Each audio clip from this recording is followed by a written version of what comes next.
Hello, and welcome back to the Everwind Chronicles, episode 49, which is, one shy of special in terms of numbers, but there's not really any quip or anything I can say about the number 49. Anybody? No. So, I am Doug, your DM, and we are a group of friends and storytellers telling you a story through D&D. And the party is currently in the Feywild. After quite a long journey through the realm of Carandia involving rescuing a girl named Selena, rescuing an elf named Cithras and his sister Storm, who were helping protect the girl Selena. They fought a necromancer that was terrorizing the land and slew her, and then decided to cross into the Feywild, thanks to Cithrus's guidance, to hopefully see Selena to the safety of adoption by a creature called the Sapphire Queen, who's the adoptive mother of Cithrus and Storm.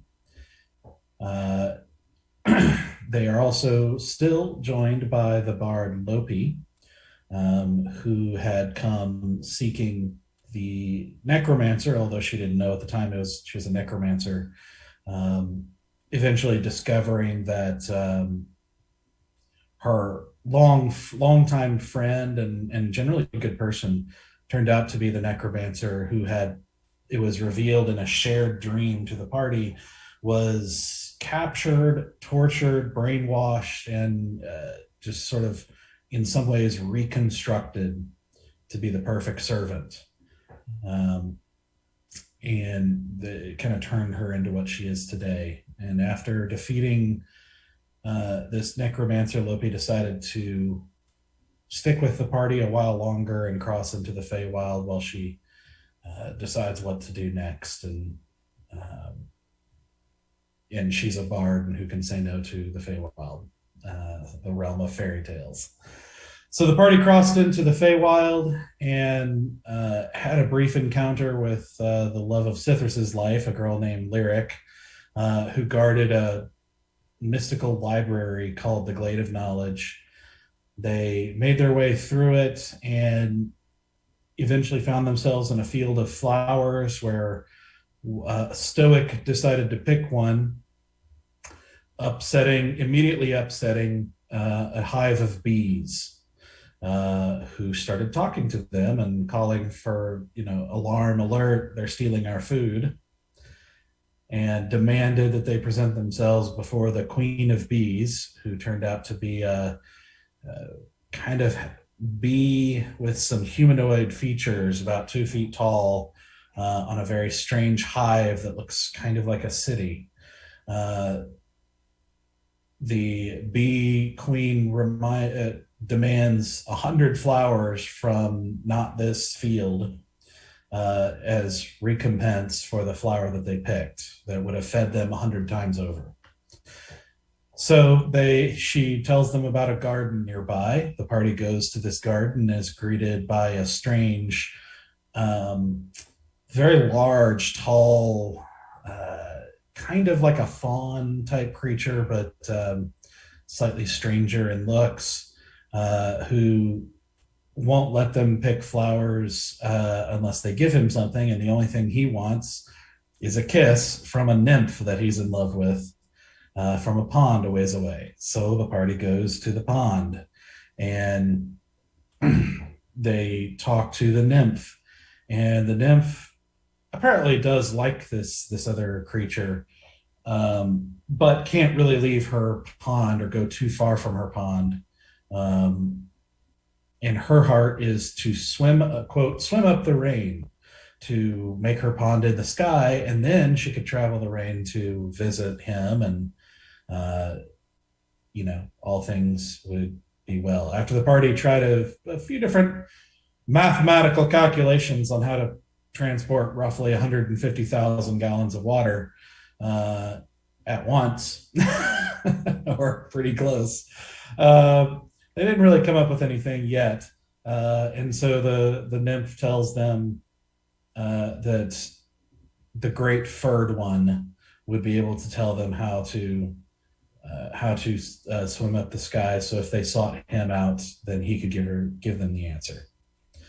And so that was where we ended. So as the party is still standing at the side of the pond with the nymph, who's just given this information as they deliberate, that is where we're going to pick things up. So, what would you like to do? Ugh. We'll be here forever at this point. We're never going home. We're on an endless search to help at least one other person do one other task, to help one other person achieve one other task, to do all the things. Just because of a flower. The best of all fetch quests.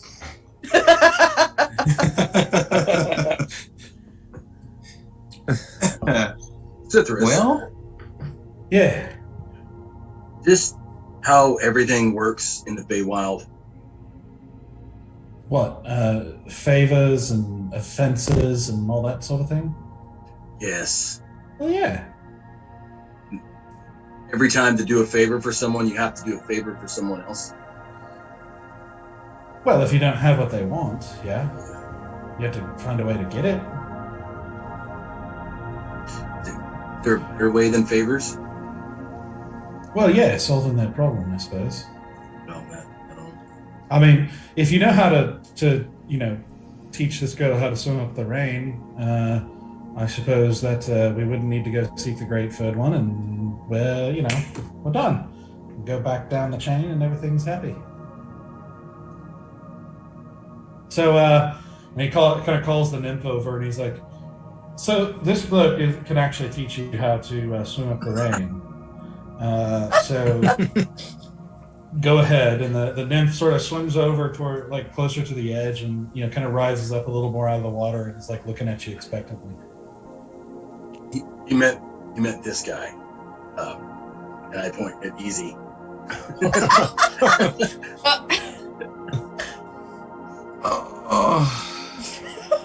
Just the nymph nods and just turns to look at Easy. Only I've been thrown around a little too much. And I've forgotten how to ride up the rain. But it must be this guy, and I point to Bear. Oh no, it's gonna be full circle. you can do it too. Nymph swims just a few feet over and looks at Bear. Right. So, I'm not a fish, but it seems to me, rain comes down, and then you just like jump like really high, all right, and you just like use the rain to pull yourself up, right? I think that's. The nymph thinks for a second, and she goes, "I'm afraid I've tried that." Oh. Well, you're not trying hard enough. You gotta really like put your all into it. Perhaps you could stay until it rains and show me how. Oh jeez. We just want to see the damn sapphire queen. I do not know her. Mm-hmm. Okay.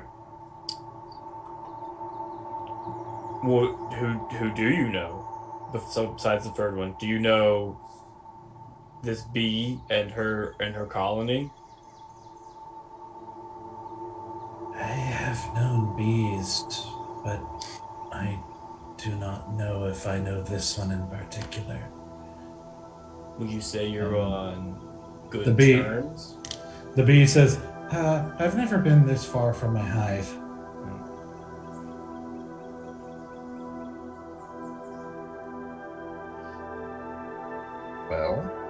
Well, in your dealings with bees, what has been the relationship? Positive, negative, neutral?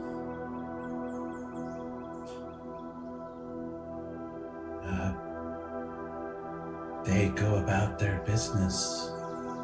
They have very little interest in water and what lies beneath. And I have very little interest in the things that they seek. Question for you. Because obviously you are very familiar with water, and plants need water, to my knowledge. No expert, but that has kind of been the theme that I have noticed in my lifetime. Do you happen to have any unique plants growing in your pond that perchance a bee would be interested in? I have never known a bee to go underwater. Well, sure, they can't breathe under there, but perchance you can bring the plants to the surface where they can breathe.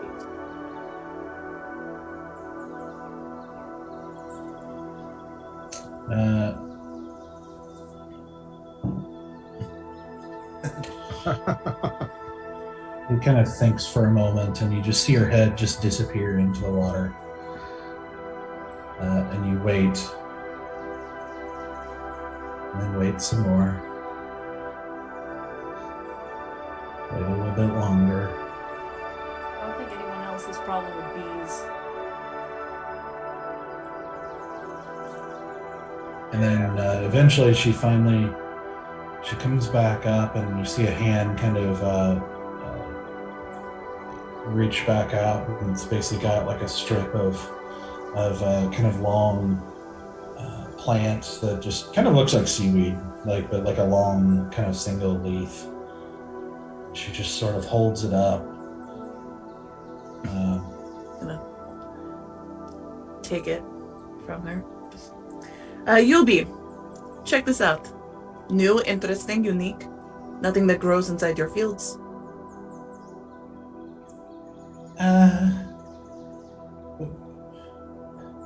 Where's the flower? More of a deconstructed flower. You know, like sometimes you can have a meal that's prepped, and sometimes you can have the components of the meal. It's very like niche and new wave, you know? Try it. Okay. Well, how do I get the pollen out? See, you said it's like seaweed, or is it like flat seaweed, or is it like It's literally just like kind of like a long, flat, like single leaf, basically. Ah, I see. So basically, Like almost like a blade of grass in a sense. Yeah, you're going to have to kind of like dig into it a little bit and then like pull it open. It's right there in the center.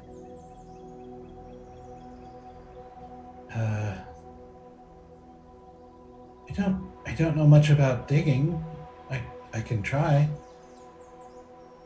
I mean, trying is achieving. Okay, you know what? Roll a persuasion check. Oh god. Oh god. Oh. Be good to me tonight, dice. No. Oh no. Oh, Natural no. one. A little bit different than we started last week's episode. Listen, I don't know who cursed my die, but they've been doing so well, and now recently I've been rolling lots of ones. Dice jail. She says, she kind of like gets near it a little bit, and then she's like, no, I'm not stupid. This is just a leaf. We can't get pollen from leaves. Don't you know anything? You know what, Yubi? You're right. I apologize for my friend trying to trick you. Really, and I take the kelp seaweed. This is no flower. And I take a little strip off, but this could be a little sash for you, and you can wear it around your side, or like a headband. Oh, would you like a headband? Ramby. Ramby. You're welcome. You're welcome. Just let that simmer a little bit. Yeah. What's a sash? I'm not sure if I can show you, but it's like a belt that you like wear across your chest. I mean, I'm kind of wearing one, and I look at I basically have my little throwing knife, bolero situation, or bandolier.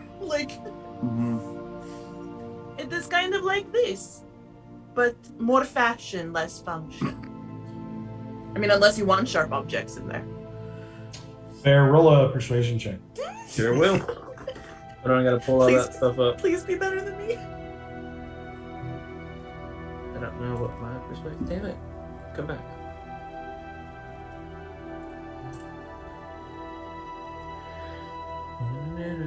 Get my character up. Sorry for the wait. No D&D players.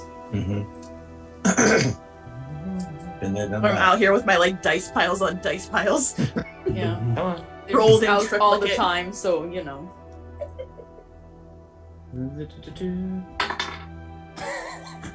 Oh no. Please tell me you rolled a 1 too. Oh boy. Not Oh. that bad. But it's a 7. I have Man. +3 in persuasion too. I know. My persuasion is pretty good, and I'm still making a mess. I think that would get in the way of my wings. So probably not. And we don't really need to wear clothes. We're bees. Yes. No, you're right. I don't know bee anatomy that well. I apologize for my lack of lack of knowledge there. Wouldn't it be helpful to bring more pollen back to the hive? That's why we're gathering the flowers. Yeah, but you could the gather garden. more at the same time.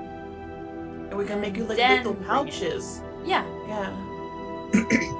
Well, yeah, if you want to gather more flowers than the 100 from the garden, that would be really kind of you. No, you're not understanding. I'm talking about the pouch. You could make a pouch to carry more pollen with you while you work.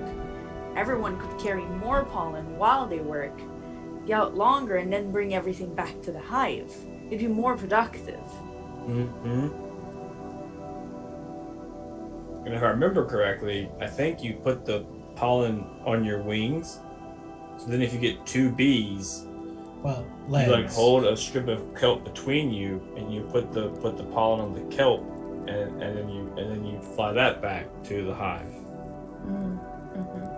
Efficient.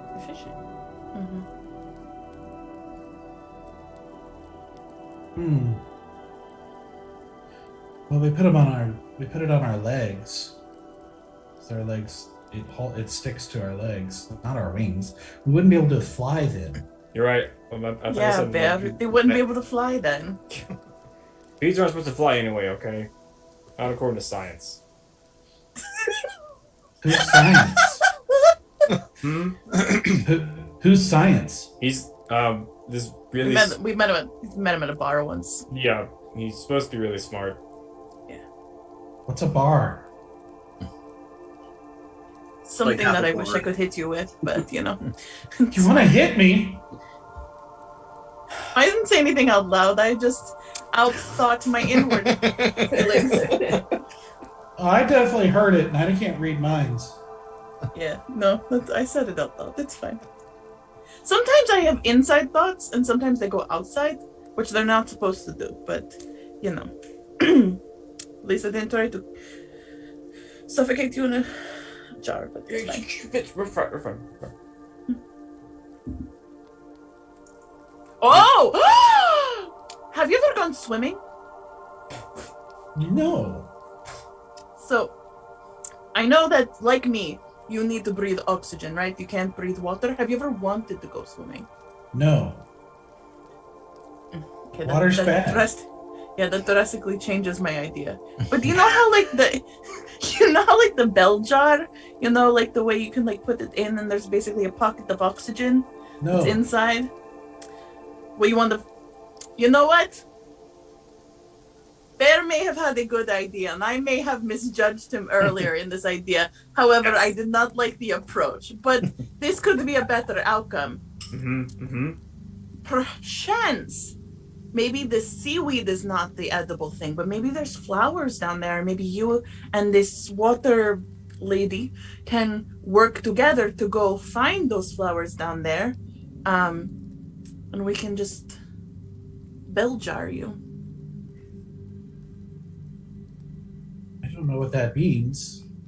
It's basically like a little pocket of water. It's like you have oxygen in the water. It's pretty cool. It's pretty cool.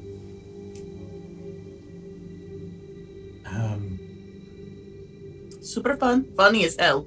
It's very funny. So funny.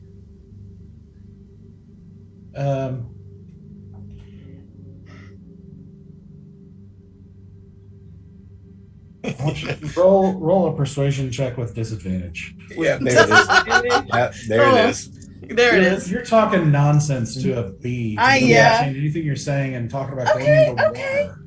I rolled a 12 and a 13, and then persuasion is...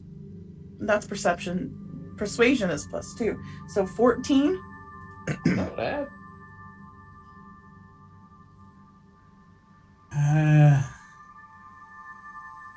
I don't know. We're not supposed to go in water. It kills us. Right, but if you're in the jar, it won't kill you. Mm-hmm. I really didn't like it when I was... Is that the thing that you put me in earlier? Yes. I didn't like that at all. Oh. It was like air that you couldn't get away from. What an accurate description of being trapped inside of a small object.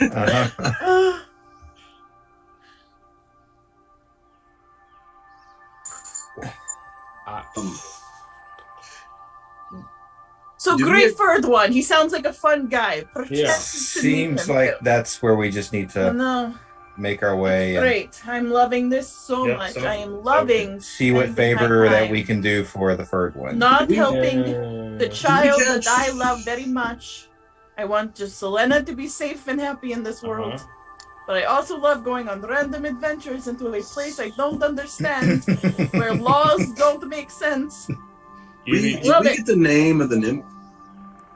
No, she... No one gives us their name. Oh, he asked her for it. Oh, that's right. That's right. Yeah. But no one likes giving their names. Sure, you say that, and Cithris is just like, I know, it's great, isn't it? Well, UB, would you excuse us for a minute? We need to kind of have a powwow, figure out how we're going to go find one who knows how to swim up the rain. You excuse us just a moment? Okay. Look at that tree over there. It's She doesn't move. Like, she... Okay, then I kind of look at everybody and like... And we walk out of earshot. Earshot.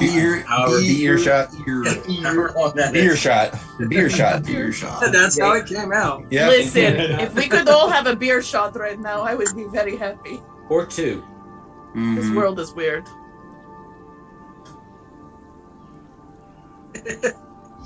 Right. What's your thought, Stoic? So, I like to help you. This is getting ridiculous. So, Into the Feywild. Everything is ridiculous. Far as I can figure, we have three choices. A, continue on this path. B, kill a bee. C, be piss off that really big guy and just try to steal his flowers. Then he would be upset. So, don't really know. I wanted to see where everybody else was at. I know where Bear is at. All right, hold on. Bears don't like bees. That's true. This is true. I was trying to give you a non-lethal option. I didn't say we had to kill UB. We put her in the jar, set her aside, we run away, give us a lead time. She can get out of that. Or the water nymph would help her. She'd eventually get out. That's making a lot of assumptions, yes. Yeah, I think that they would even suffocate. understand how to open it. Yeah, she would suffocate and die. We could also just walk away. It's a bee. And then the entire hive goes and chases us down to the end of this Feywild. That is why I'm trying to figure out how long they can go without eating.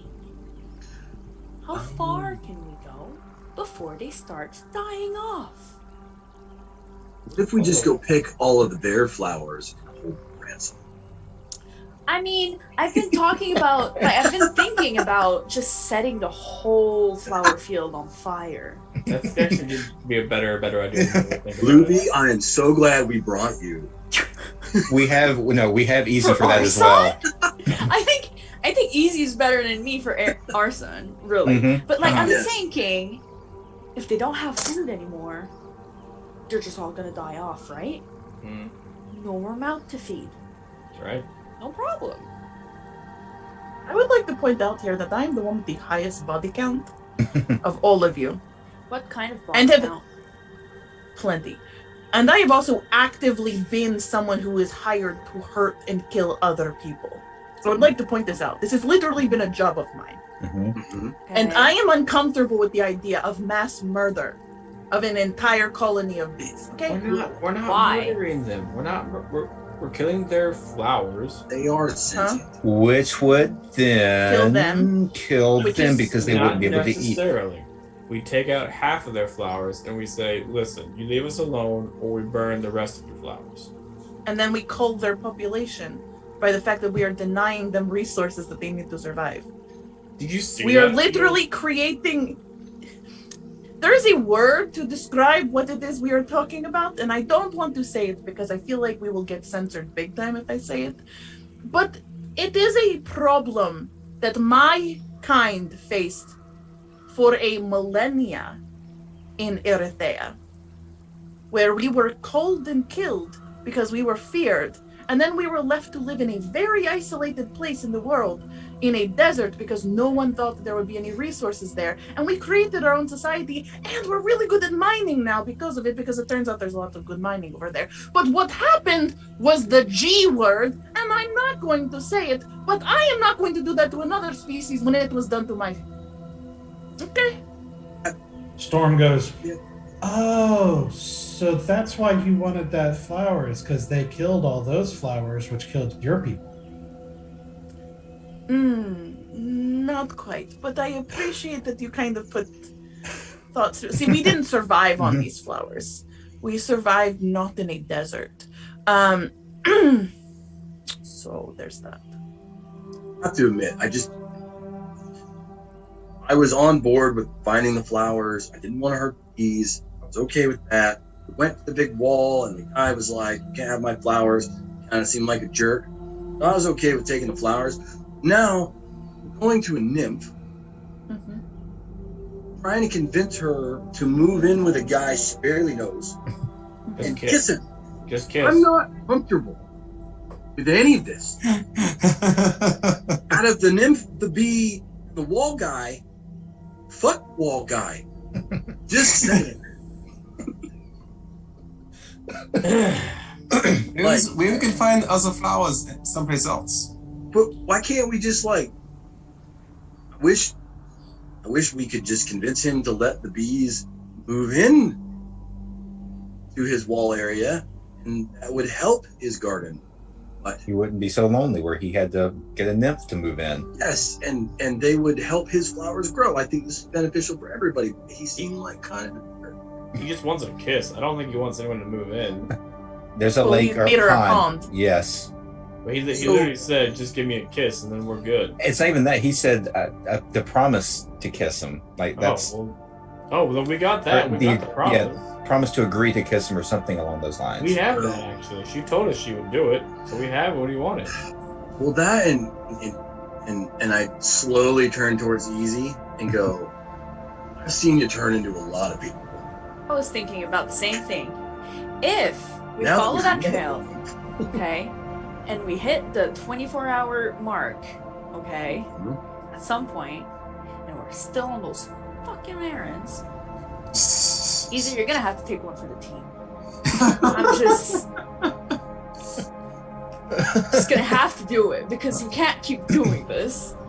I say we there go is the until whole- you can have that still back in your Arsenal of back in your little head. Okay. Besides, we're gonna have to take a nap then. I'm gonna sit here, But I mean, you figure know, out a okay. plan.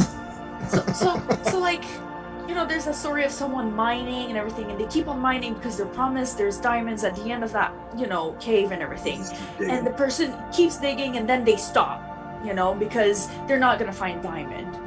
But one other person kept on going just a little bit further and diamonds were there, okay? So like, if it's that case and we're just gonna go that one more step, we're gonna go see that bird one or whatever. It's a dog, I swear. Anyways. Slyther's good. It's a cat. Kitty. The third one. Like cat or like, what's his face that we found in that fire plane? Like cat man. Cappuccino? Yeah, Frappuccino. I have no idea what you're saying right now. I don't. Fagino, that was what his name was. Fagino. It's like it's something Italian. I don't. Yeah, Fagino. Cappuccino. This is my a god, perfect the name. Fagino. Cappuccino. Cappuccino is a perfect name for that race. So like, let's give it the time more until we are. Time is so weird. Until we take an 8-hour nap. Okay? If we haven't found that solution by then, we pull the trigger on the stunt. We do what we can, grab a flower and then go. I mean, honestly, at this point, we've already discovered that if it's funny enough, we can kind of get away with a lot of stuff, so...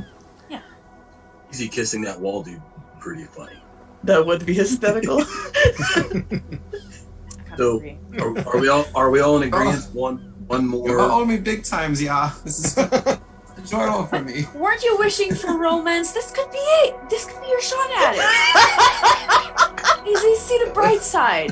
Been longing for humanoid touch, right? Not this kind of touch, no. Damn. Easy. Not Easy. into the big horned ones, no. You might discover something. Don't. What is Don't wrong look with it us before horned you try ones? it. It says the big horned ones, not small horned ones, big horned ones. Easy.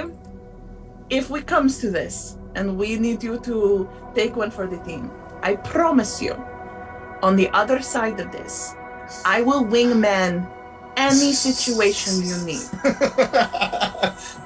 Any single one of them. I will lay on thick whatever you need to hype you up and get you in good graces. I'm give you some packing tricks. my pipe right now. I'm packing it deep. Cythrus, you hear Cythrus under his breath go, "Yeah, right." So, easy, I can give you some trick.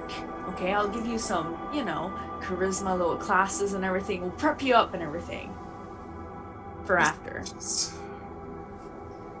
Let me just prepare my spell. It's okay. So we're going to the Great Third one first, right? First. Yeah, Okay. let's find this big cat. Yeah. Let's go ahead and start going in that direction. and Wait, see what do happens. we know where it is? We didn't ask the nymph, right? Oh, Lady of the Lake. Yes. Cythrus is like, I've actually, I'm pretty sure I could get there. It's Great, in love the that. same way that you got us to the portal, right? Where we're Yeah. gonna be on turn for 5 Lady days. of the Lake. Which direction is the Great Third one?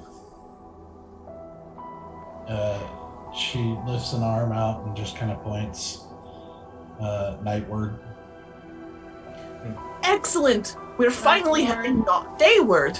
How long, far Nate? nightward? Yeah, how far nightward is it?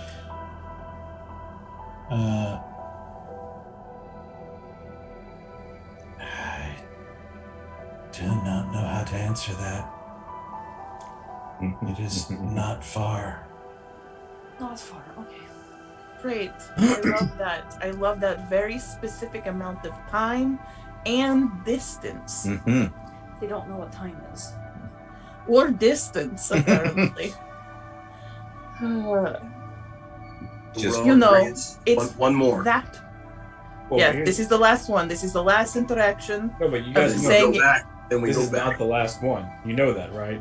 Sure, but we're gonna see if we can get that guy to at least talk to her, because we can't make any promises that she'll kiss him, but we can at least get them together so that she can learn to do a thing. So if she wants to show up at the pond inside of his walled-in estate, that is up to her. We can't make her.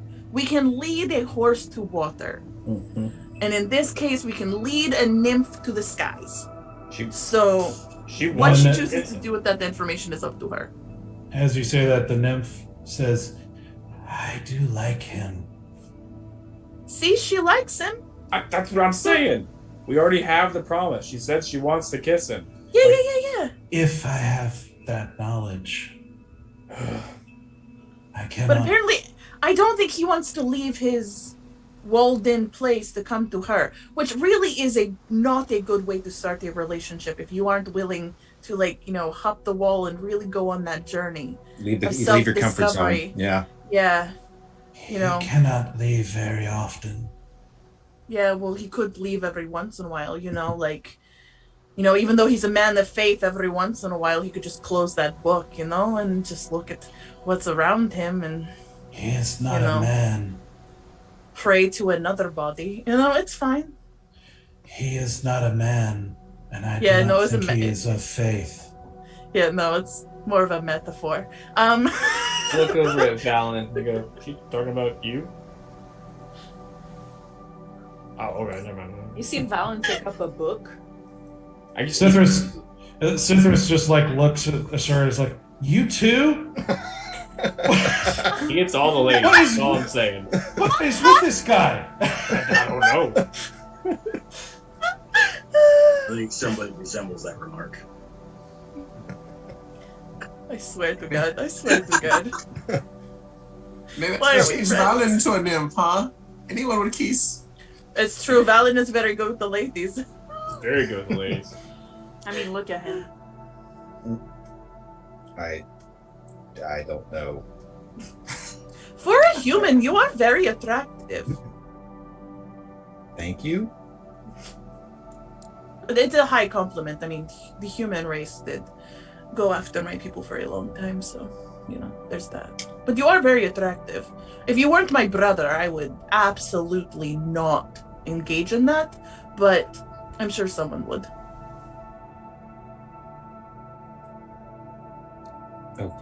Okay.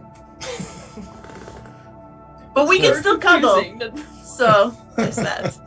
Third one, let's go. Yes. Let's get out of this uncomfortable situation. And into another uncomfortable situation. Start marching our way to the big old kitty. Rightward in that direction, however far we go. Okay. Not very far, apparently. Don't know the trajectory we're taking and everything.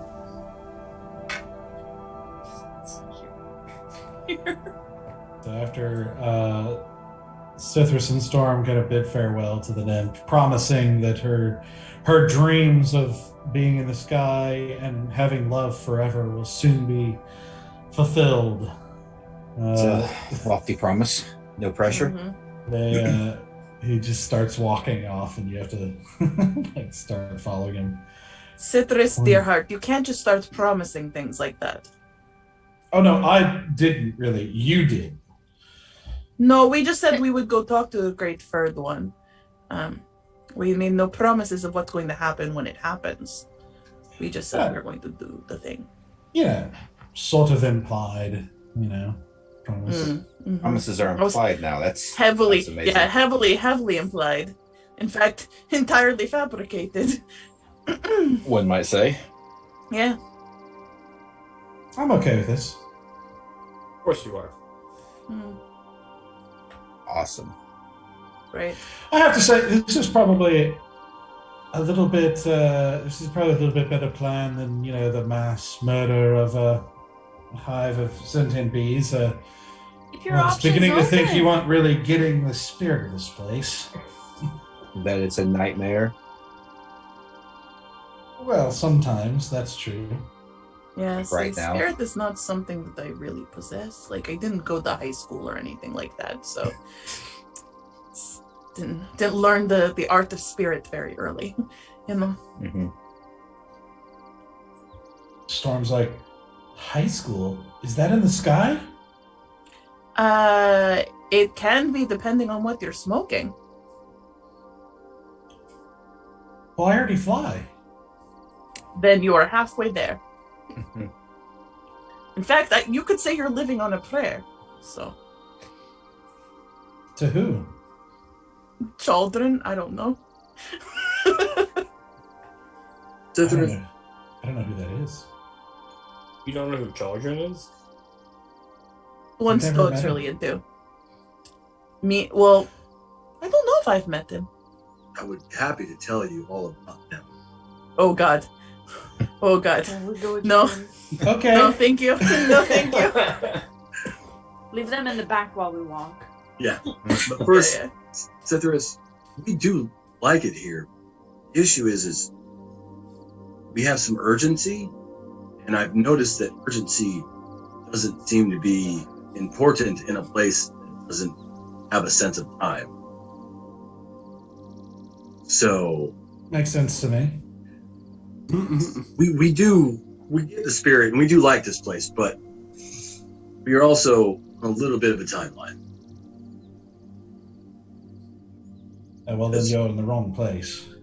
We've noticed. We've noticed. We usually find ourselves there. Yeah.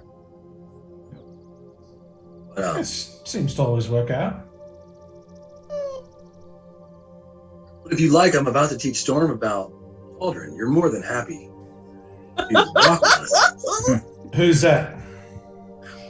I would love to tell you. And I will just walk with them both and pull out my primer dummy guide to Chaldron and just start going in, man. Oh, no. No. Your little track pamphlet, just And just over and over again. And every time they seem to look bored, I'm like, I mean, you're not in a hurry, right? And then I'll just keep going. Storm, as you guys walk, Storm very quickly loses interest and sort of floats off into the woods. Like she just doesn't have anything of it. Like Cythrus doesn't seem to react much. He just sort of like makes little witty comments here and there and doesn't seem to really get what you're saying. But he just, but he doesn't leave. Like he just kind of walks with you. I like it. Okay. I want to pull Selena at some point. Just be like, if you want us to get Storm to just basically guide you to the Sapphire Queen, like some of us could break off and just go. We don't have to keep up this weird game of telephone with all these people. Or do you like having a bit more time?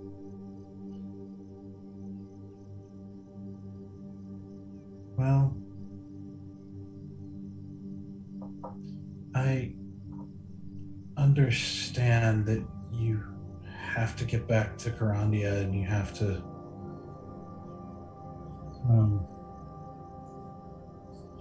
I know you have things to do, like duties to fulfill. For my part, yeah, I mean, I'd be lying if I said I wasn't a little nervous to meet her. Because what if she doesn't want to adopt me? And I don't know. This journey might be a waste of time, but it also helps. It seems important for me to understand what this place is like, especially if there is any chance of me someday being one of the rulers here. This is not like anything I've ever known. Me neither. And please don't think that my urgency to want to get you to the Sapphire Queen has anything to do with wanting to get rid of you. I really love spending time with you. I just want to make sure that you are taken care of. I'm just afraid something would happen out here before you get the chance to meet the Sapphire Queen, and I wouldn't be here to protect you anymore. I know. And I know this place can be dangerous. So your urgency is not unfounded. But I don't see what choice we have at the moment. Unless we can think of a way to do this in a way that makes sense here. I think we just have to learn how to think like them. Perchance it'll be easier for you than it is for me. You've got the Fey in you. I hope it gets easier. Who knows?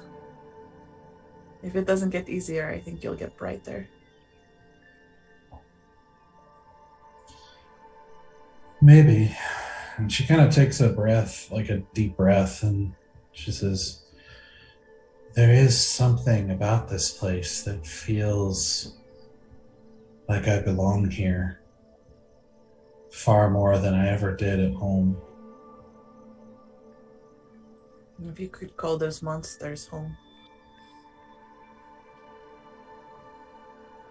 I didn't know anything else to call home. I know what you mean.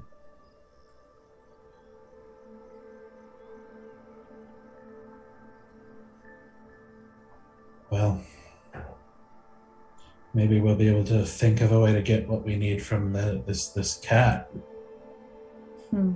Yeah.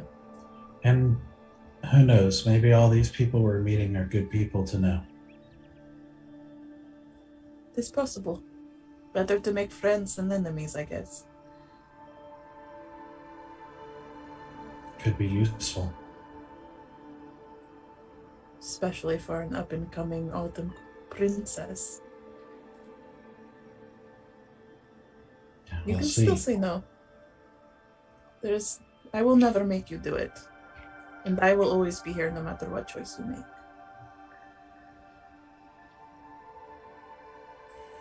I don't know. I don't know how this works. I don't know if I even have a choice. And if I did, I don't know what I would choose. Then we'll figure it out together.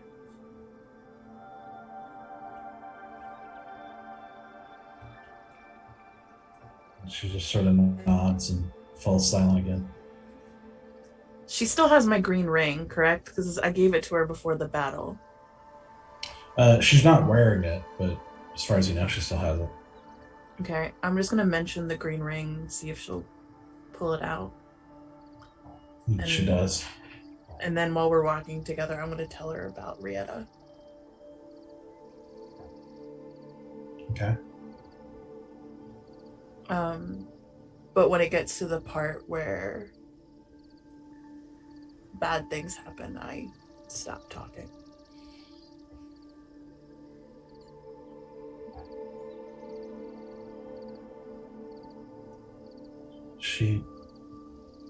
She sounded lovely. I loved her very much.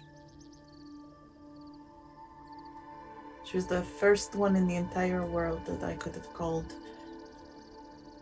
family, friend, partner.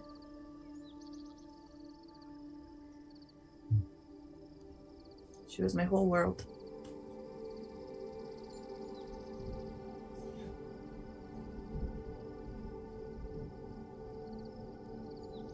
Well, I'm glad you had someone. Where is she now?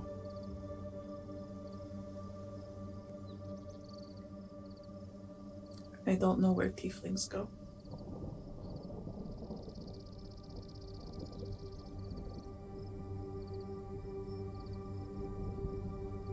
I see. You see her eyes kind of take on kind of a purplish you. I'm sorry.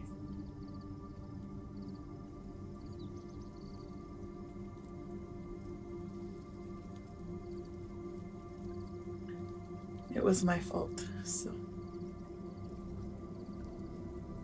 I hope wherever she went, it was better than where I took her.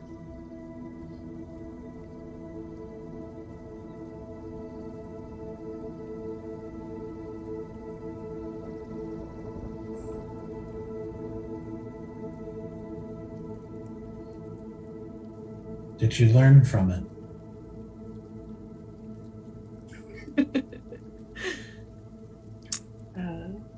I think I'm still learning.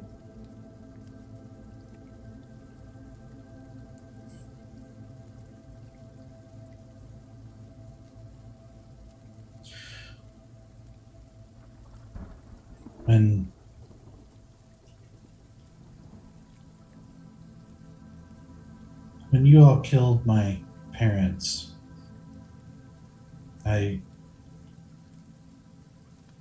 at first I didn't know what to do because I wanted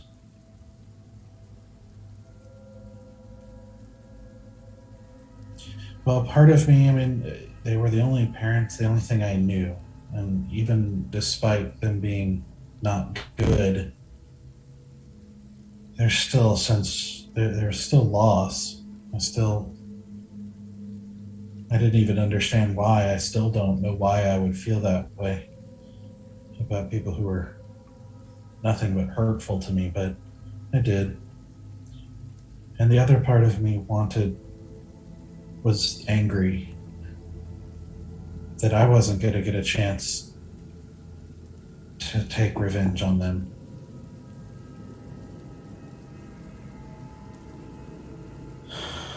But after a while, I think I realized that wouldn't have been helpful. That wasn't a good thing to dedicate my life to, or a good thing to control me. So I learned from it. I think if you learn from something, it's never a complete loss.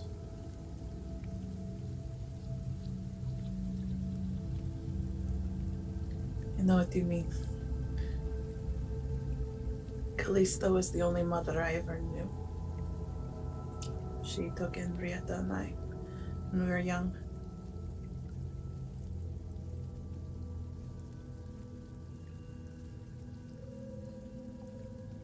And I dedicated my life to revenge. And I killed her. I killed her for what she did. But I cry sometimes thinking about Callista and how much I missed her. She was still my mother, in a sense.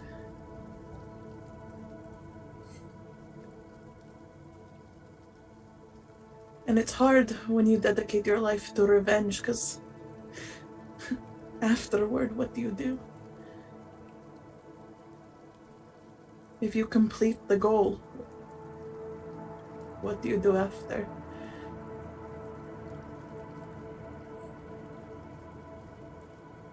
And I think that is what I'm learning. How to live afterwards.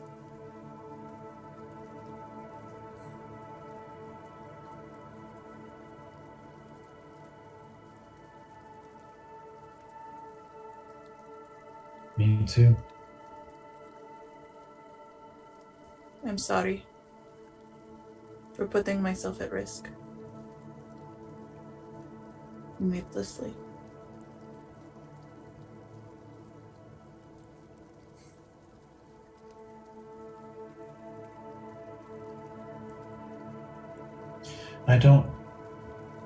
Fighting her was not a needless risk. It was ingesting things that might control you.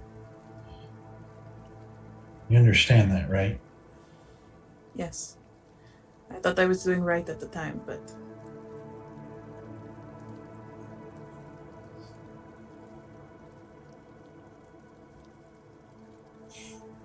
Well, then you can learn from that too.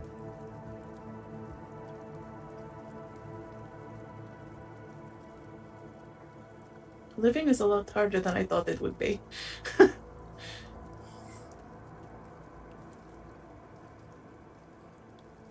It was so much easier when the world was smaller.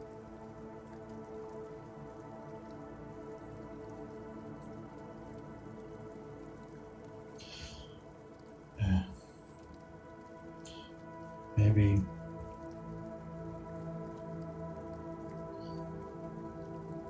that's why maybe that's why I chose to go to this Sapphire Queen. To delay figuring any of that out for a while.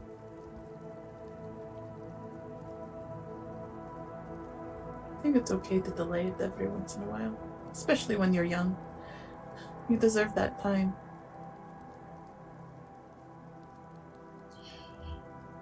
Storm always talked about her mother in a... It was the first time I'd heard somebody talk about their mother in a positive light. I didn't really know many other children.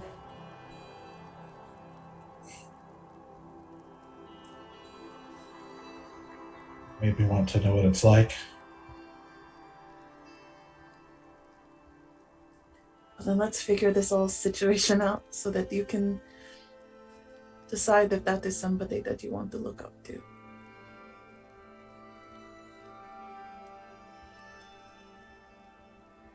All right. Just squeeze her hand. Hold on to my ring for me. Okay.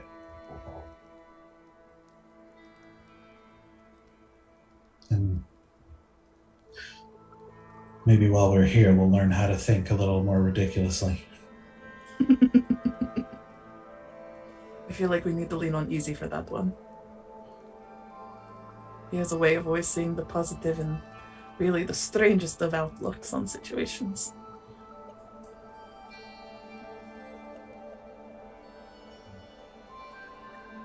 That's why we're all good in different situations.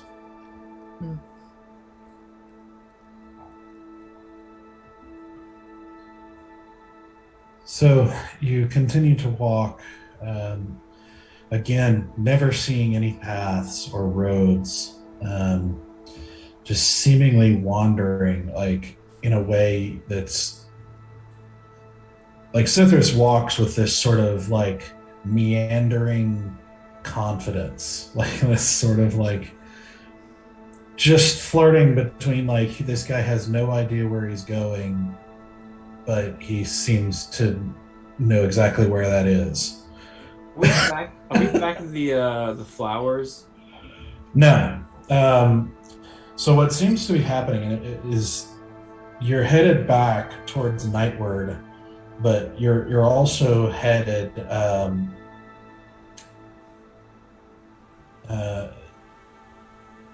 like just a little bit kind of diagonally, like not straight back. Gotcha. And we'll just say, like at one point, Sithris explains that the best you can kind of figure out directions here is it seems like the realm is divided into 4 seasons, and like it seems like one direction is toward one, so like one season, the other direction is to another season. And if you kept going, you'd end up at the 4th season. So at any given time, you're like in a season, and there's 2 on either side. And if you went the other direction, is Dayward and Nightward. And so it's almost like a that's kind of their version of north, south, east, west is, but it seems to be a little subjective depending on what season you're in. So if you're in summer, you could say, autumn word or spring word. Winter word wouldn't make any sense because you'd have to keep going past the other seasons to get to winter. If you were in winter, you would say autumn word or spring word as well. If you're in autumn, summer, or winter, etc. Day and night seems to apply to each one. And so that's kind of how they talk about directions. So what's happening now is you're kind of headed in this sort of diagonal direction, kind of back toward the way you came, but a different direction slightly. But you continue to walk and continue to see strange creatures, some of them kind of peeking out at you curiously. You see animals that seem familiar but larger, or animals that are maybe a strange color or have some bizarre difference in features, or just everything seems slightly different, if not greatly different. And you do see occasional pixies or sprite-like creatures kind of dashing high above you through the trees, occasionally looking at you curiously before going back, about whatever they're doing. And eventually, you end up coming out of a patch of woods into a little bit of a clearing, where you find yourself behind, looking at an enormous hill, where the side facing you seems to be almost sheared off with kind of dirt and mud. Looks natural. It doesn't look like cut, but it's like, just this side of this hill is kind of exposed dirt with a bit of plant life and everything kind of hanging down from the top. And set into the side of this hill in the dirt is what looks like a really large cottage, like a really large house that has just a very welcoming kind of a homely exterior with kind of a semi-intricate, kind of wood lining, kind of a white wall with pieces of wood lining it, making for a very picturesque cottage that seems to be, you're kind of looking at the face of it as it sort of juts a little ways out from the hill, almost as if the hill is was in the process of swallowing the house and then stopped. Maybe not literally, maybe, I don't know, but it's that's the impression you get as you see. It's almost like this cottage was just placed, shoved into the side of a hill. And doesn't have chicken legs, does it? No. Baba Yaga! Baba Yaga! Yes, making sure. So you make your way across the field, and as you get closer, it kind of occurs to you that this house is a little bit bigger than you thought it was, and you end up approaching this door, that's 5 times the height of a normal door, and it's very, this kind of double door with this kind of carved arch, in this kind of carved swirly pattern. And Sithris just walks up and knocks on the wood. While Sithris is doing that, I'm just gonna grab the rest of the team really fast and be like, it dawns on me that we can't ask for them to do something for us. We have to convince them that it is their idea to help us. Okay. Yeah, I mean, I can. So it sounds like I shouldn't do the talking. Me either. Lopi, how do we weave a very good story that gets them to want to help us? That it's their idea. So in our world, I'd be really good. Here, I don't think the I look very pitiful card will work. I don't think it's gonna work. But you are the best at weaving a story. In normal circumstances, yes. I agree. Here, Easy. What if we offered them a she-goat?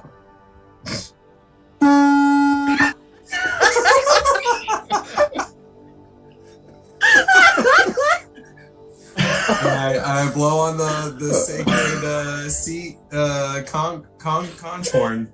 Yeah. Does a seagull show up in the Feywild? I know, It right? It sure does. Can we? Okay. You can see we, I wanna the try to capture it. I seagull wanna try to sort of capture the fly seagull. in and land on a nearby log. Like look around, pretty obviously confused. also, you're more like trying to make this a very capitalist way that we're gonna create a need for them that they're really gonna want, and then they can do something for us. That's what you meant. I believe a she-goat is rare here in the Feywild. It's something that's not normally here, so it's have more value. Yeah, It is a cat. Cats and birds. exactly. Snack. Yep. Oh, Yeah. just feeding things to other things. No, that is great. They love this. They love this about themselves. I can get as many she-goats as I want. I mean, once a day, but I get as many she-goats as I want from this. Again, we think it's a cat because Citrus said it. So Yeah, it might that's not true, be a yeah. cat. That is true. He did. That is It'll true. be the biggest cat I ever saw. That is a big door. Easy. Let me help you. And I'm gonna kind of straighten out his hair.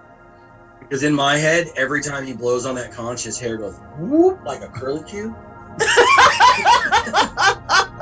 You know, like a flock of seagulls. Yeah, every Yeah. time. Every time his hair kind of whoop. So I was trying to make sure I wouldn't run away. You know. Make it feel more at home. It's Yeah. one of a flock. Oh my gosh. So you said you're trying to catch the seagull? I want to catch this seagull. Yes. Yes. Trying to think of a good way to catch it. So have bread. Don't have any bread. It's just like there's some crumbs of bread. Does anyone have bread?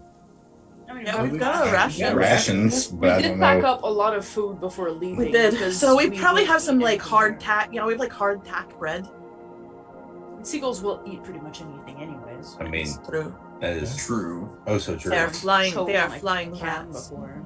Wait, you can summon one seagull a day. Is that what you said? Yeah. Oh, so you wasted this one. No, we Why? can use this one right now. Oh, It's we could right like here. we could blow him into like a trap next time. Well, Wow. did he fly from the conch, or did he fly just from like? No, it just kind of like apparates. Yeah, he kind of flew from out of view, like behind a tree, and landed on the log. It's like Never blowing really bubbles see and a where it seagull comes comes out. Yeah. Kind of- Impressive. That would actually be pretty amazing, though. I'm not I gonna lie, mean- that would be pretty cool. Wait. I just want to try this. What would happen if you blow it twice? Easy. Isn't there a risk of breaking magical item over their capacity or something? Yeah, might want to check because my fan does that. So There might be now that you said it. I didn't know that was a thing. Listen. For some things. I mean, It's better once to be per sure. day. What if you blow it twice? What happens? I don't want to know. You don't want to know. If he breaks his conch, then we can't call any more seagulls. One good. But what if it summons something else? Or what if it turns this seagull into, I don't know, a pigeon or a raven? One good Something. seagull deserves another. This conch is not that magical. Oh. Oh, that's it. Oh. That's all she can do. The Okay. seagull is starting to look restless, like it's about to fall. Okay, I'm gonna. I pop out a piece of hard tack and I just hand it to you and here, Alright, crumble I'm it up and gonna you can lure it into. I'm gonna do it.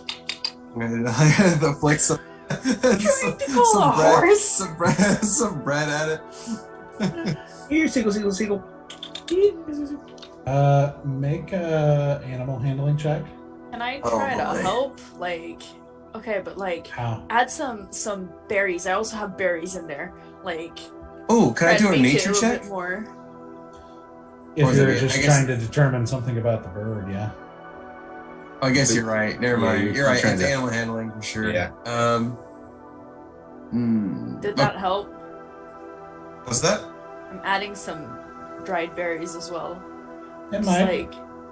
like, okay, make it more appetizing, you know, more appealing. Does Yeah, go ahead and roll. Roll with help me in advantage, this situation? You can draw with advantage. because Lopi is helping. Oh, Catch that, go. Oh no. Catch that, go. How far away is the seagull from us right Oh now? no! No! Be ready to run, Valen. Try to catch that Yeah, shit. how far is the seagull away from us right now? Hold on. What did you get? I rolled a 1 and a 3. Oh, Oh, Jeez. dear this is doing Lord. great, guys. Your dice, man, it is just insane. My dice hate me. They hate Gross. me. That okay? So that was just a flat 3. Yeah, so the seagull is very not He's- interested in the food right now. It is looking pretty freaked out Okay. and about to take off here. How far away is it from us? Maybe 10 feet. Okay. Is it like Closer directly to from us? easy, but since That was Izzy a- walked up to it, but Mm-hmm. What? I mean, what the heck at this point? I'm gonna slowly try to quietly go around and get in position for if it flies off. I'm gonna go to the opposite side that Valen is going. I'm just gonna eat the other half of my hardtack and just watch. do stealth checks. Okay. Damn it. And I would like to.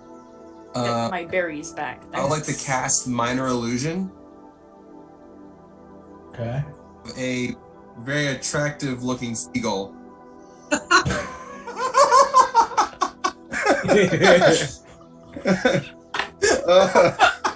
Wow. Guys, I had disadvantage on stealth and I rolled a 15. Wow. Whoa. I got 20. I Oh, got good 22. Thank you. I got 22. Good. Okay. Good. What did you get, Bear? 15. Okay. Oh man. So the seagull. So I'm gonna take off. I'm gonna take my cloak, my what is it called? What are we? The Folly. I'm gonna take my Folly cloak and just kind of hold it. I just What are we? So the seagull I mean, is. Legit question. You see it like looking around and kind of this freaked out thing, but it doesn't seem to react directly towards either of you. But then an illusion of a second seagull appears by it.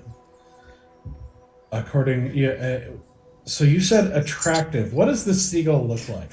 How it has an arch So- like Yeah. eyebrow. This- Oh my god.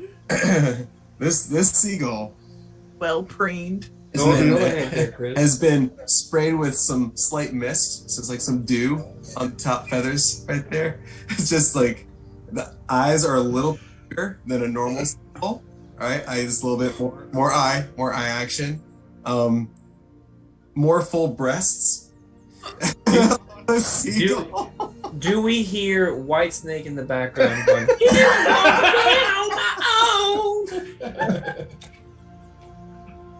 And has more active tail feathers than the typical seagull. Now I've got shake your tail feathers stuck in Yep. Yep. It's there. It is there. That's Yep. So basically, like if Lola Bunny was a bird. you know? Yes, precisely. If Lola Bunny was a bird, that's exactly what this bird looked like. Okay. Roll a deception check. Okay. Oh man. All right, dice.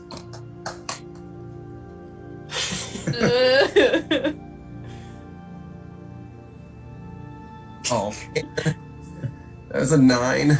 Oh. Word. I can't roll, man. I can't do it.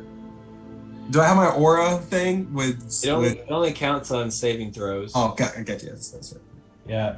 So it gives a little hop of alarm when when the bird appears. Like kind of hops away, like further down the log, and it's still like it doesn't seem to positively react to it. It doesn't seem to know what to do here. Dang it!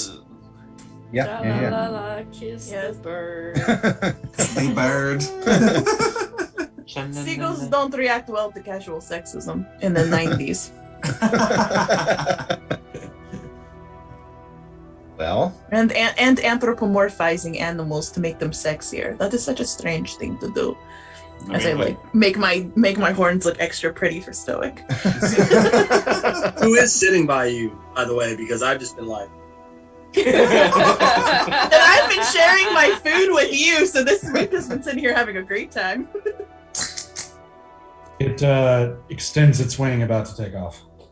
Fallon, do we go? I'm going to make a leap for it. I'm right there with you. Both of you make dexterity checks. Come on. All right. imagine the bird sitting there going, "What do you want to do? I don't know. What Yeah, do you want to do?" What do you want to do? It's a 24. Oh, wait, is that my Wait a saving minute. throw? Sorry. or is there a- Sorry. I looked at my saving throw. It's a 21. Still. Mine's a 7. Okay. As Bear lunges forward, he basically goes and places his cloak directly over the illusion, passing through it. As the other one barely gets away from the thing and starts to fly up, as Valen puts a foot up onto the log and reaches up and snatches the bird by the legs as it starts flapping around and calling, just screaming in seagull, which I can't really imitate, unfortunately. Are you sure? Aw. Are you sure? Come on. If it's- Come on. If it's Disney, it's Mike. Mike? What? Yeah. Mm-hmm. It's a Disney seagull, right? I mean, sorry. Yeah. A copywritten certain type of company seagull. So it's flapping now as you got it by the legs. What? It's just flapping wildly Easy. and calling. What do you want? What am I A doing? cape, someone, a cape, a cape. Good night. Do I have a cape or not yet?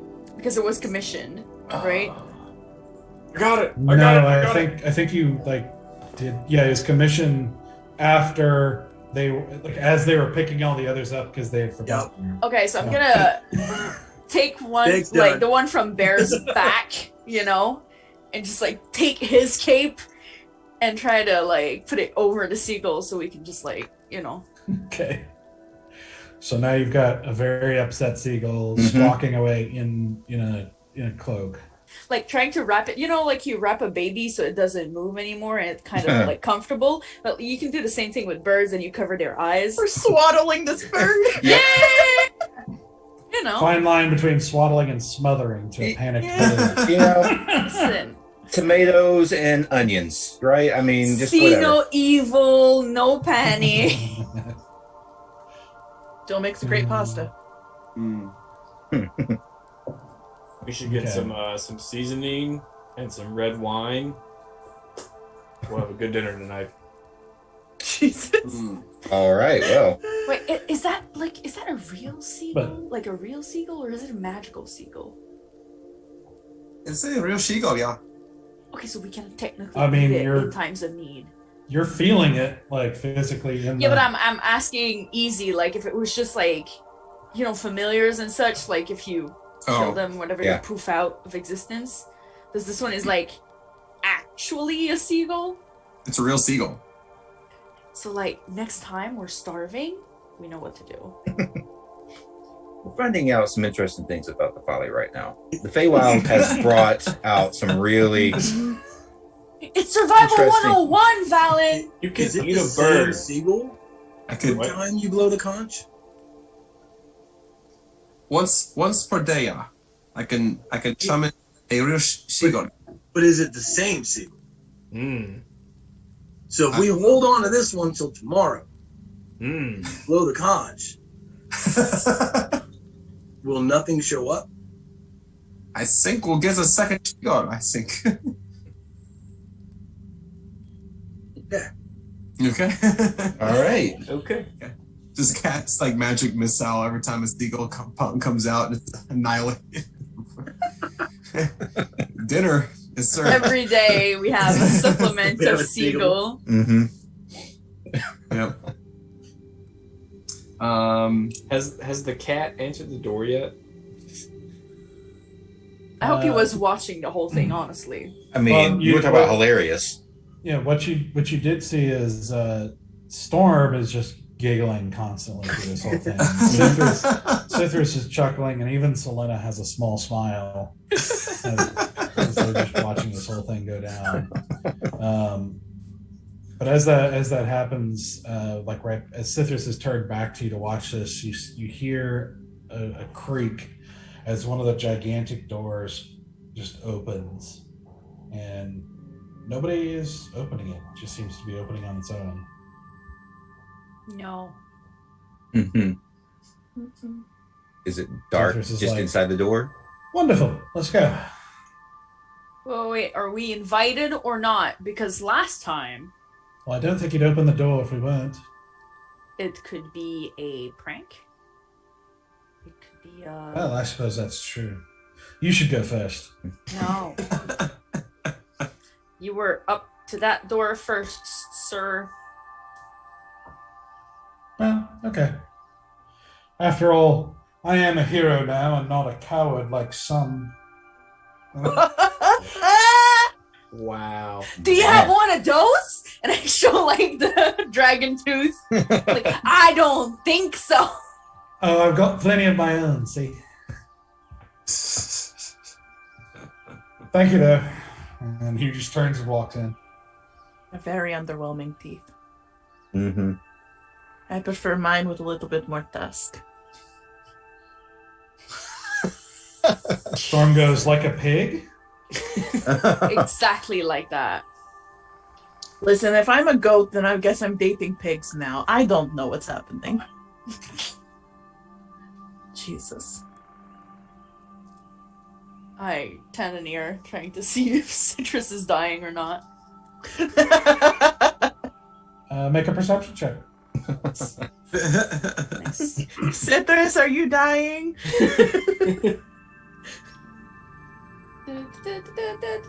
Perception. 20. Unnatural. Okay. You don't hear any cries or anything like that. You feel like you might hear the very, very faint sort of echoes of maybe some talking or something that seems like to be coming from deep within the cottage. Oh, dear God, we don't want him doing the introductions. No, I think it's too late. You're already talking. Let's go in, I suppose, right? Yeah, I'm going in. Who's holding the seagull? You are.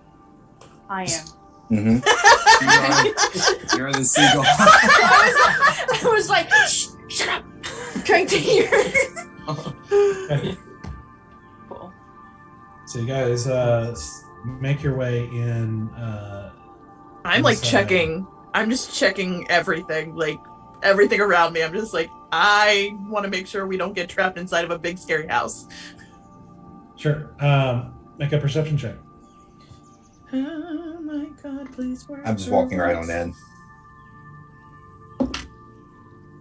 All right. 17, 18, 19, 20, 21. Plus 7. Okay. So as you enter, what you see is the interior seems like a large kind of one-room cottage where it's almost like a cottage you would be familiar with, except like something you'd see out of a storybook where it's just lots of kind of cool designs, like just intricate wood designs along the walls, and like it's just a very, very well crafted, very kind of cute house, and except large, just far larger than you would think. And what you see is kind of a large wooden floor stretching out, making this kind of huge plane inside. And you see kind of at the far end towards the back, you see a group of just a couple of different people. You see Sithris walking across the floorway a little ways ahead of you. But you see some figures across, kind of gathered around what almost looks like a statue or something on the far end.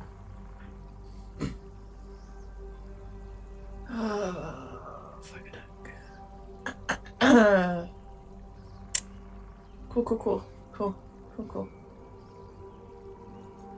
Follow citrus. Mm-hmm. Okay. You guys start walking across this floor and just sort of taking it in as you see kind of windows where the sunset, that was kind of behind you now, is streaming some kind of a golden light inside, and kind of creating a even more of a dreamlike kind of essence to the place, and also kind of making it pretty. But you find your way through that and kind of through the beams of light, eventually making your way towards the back of the room, and coming out of the sort of beam of light into the kind of shaded area in the back. It hits you that what you're seeing is not a statue, but an enormous, like 3-story high form of a extremely fat cat. Yes. Gigantic cat with a this sort of blue cape kind of tied around its neck and kind of draped as you're seeing its stomach towards you as it sort of like kind of lays on its side, like kind of reclined a little bit on its side as the cape kind of drapes over its hip, and it's still somehow, despite the cape's enormous size, still too small for the blubber of this cat. Is by far fatter than any cat. Aside from the enormous size of it in general, it is just a fatter cat than you've ever seen before, expanded to 40, 50 feet tall at reclined, with this kind of small blue hat that is way too small for its head, sitting atop it, with these kind of glowing violet eyes as it sits. And you see off to the side, you see a couple of satyrs sort of frazzled looking as they are rushing around to a shelf nearby where there's different jars or things, and they have a great cauldron, and they're like putting stuff into this cauldron and stirring it and watching and talking to each other and kind of frantically like hurrying and everything. You see this enormous cat like reach over into what looks like a big box beside it. And you see it reach down in, and you hear a kind of high-pitched noise as its paw brings out something that some of you, I think maybe Ashura has seen before. I don't think the rest of you would have. But it's a creature that looks an awful lot like a horse, except black and white striped. Oh shit! You see it pick up this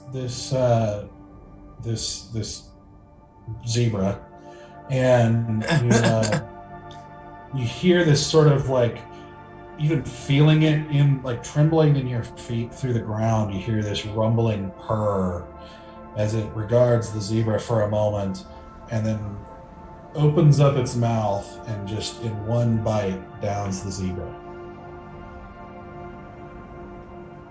You see it kind of close its eyes and seemingly enjoying it for a moment, licking its lips as you approach. And you see its violet eyes open again and slowly and look down at you as it leans forward, kind of adding to the sort of ominous presence of its size and says, "Hello."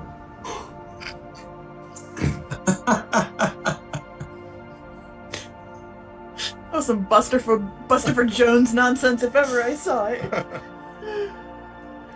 I don't think the sequel is gonna work. It could be like an hors d'oeuvre. Suther says, "Ah, great third one. We have been sent to seek knowledge from you. Shall I introduce you?" It's okay. Oh dear. No. Yep. No, we got the. Thank you. We brought you a gift. Mm.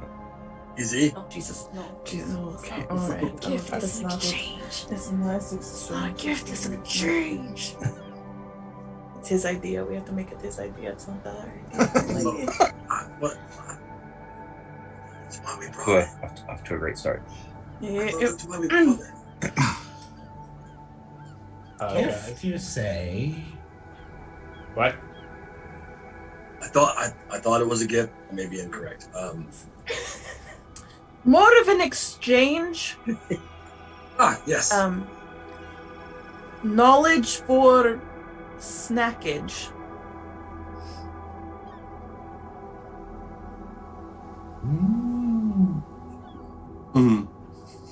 I do like interesting things to eat. Mm-hmm. In fact, it's almost the only thing I care about now. I have known many things for a very long time, and I have grown bored. This place is ever changing and yet ever the same. Once understanding comes, boredom is sure to follow. Now my tongue is the only refuge. My comfort is to taste new things, for there is always something new to taste. And so you have brought me something, an exotic morsel, perhaps? Yes. Very exotic. In fact, and I'm gonna lean towards Citrus and I'm gonna say, "Give me the wand."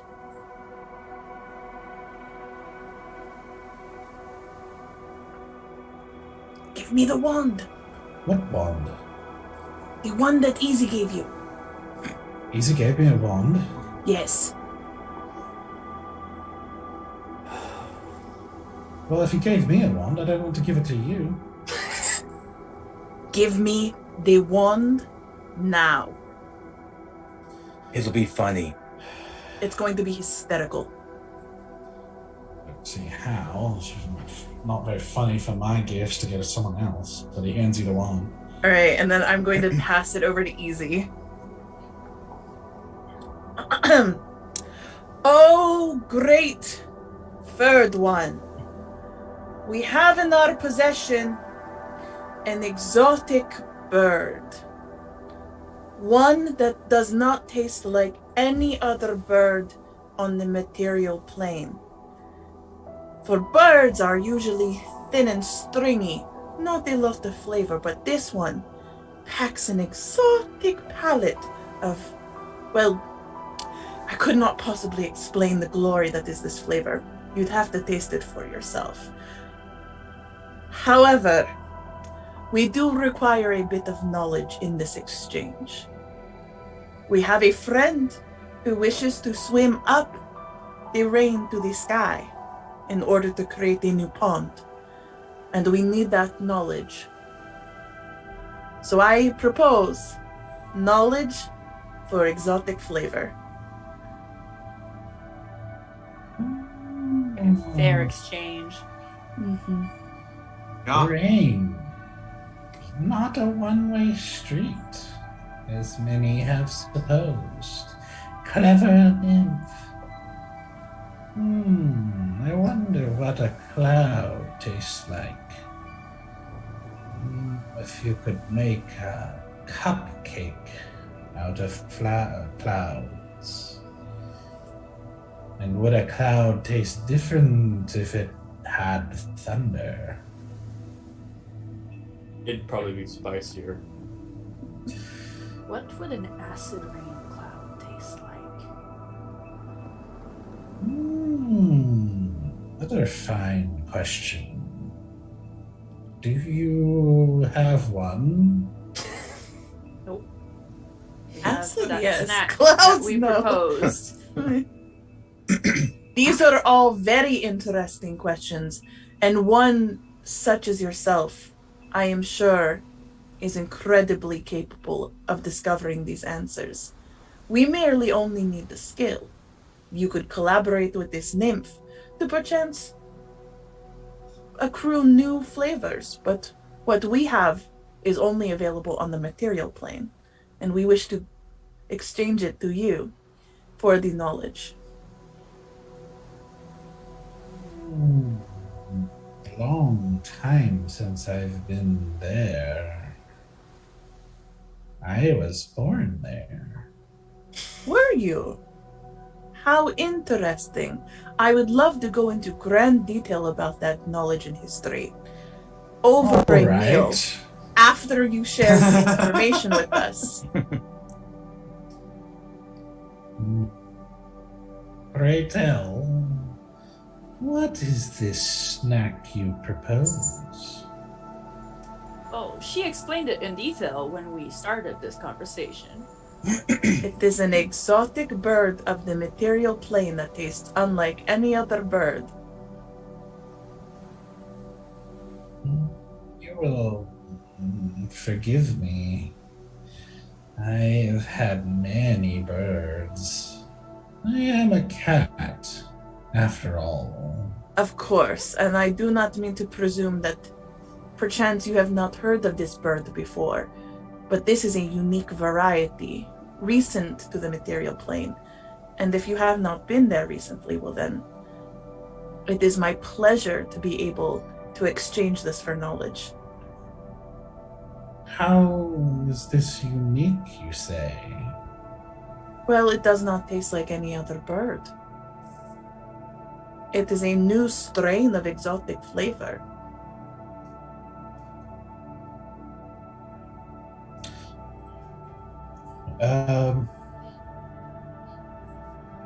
Roll a deception check. My deception is not great. What? Oh no, my deception is Anyway. great. It's a +8. It's a +8. I forgot I that I hope fucked it up. is. Holy moly. Wow. Okay. So that's a 13 plus 18, 19, 20, 21. 21. Yep. Please be Let's go, let's go, good. let's go. Pretty good. But not good enough. I don't think it was good enough.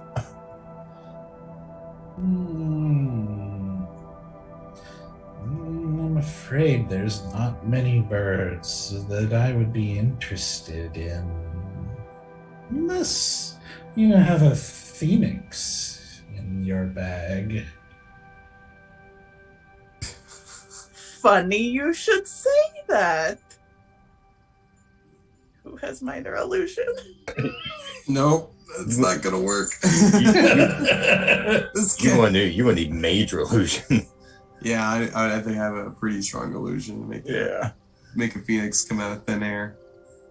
It's No, but it's a pre-seasoned bird.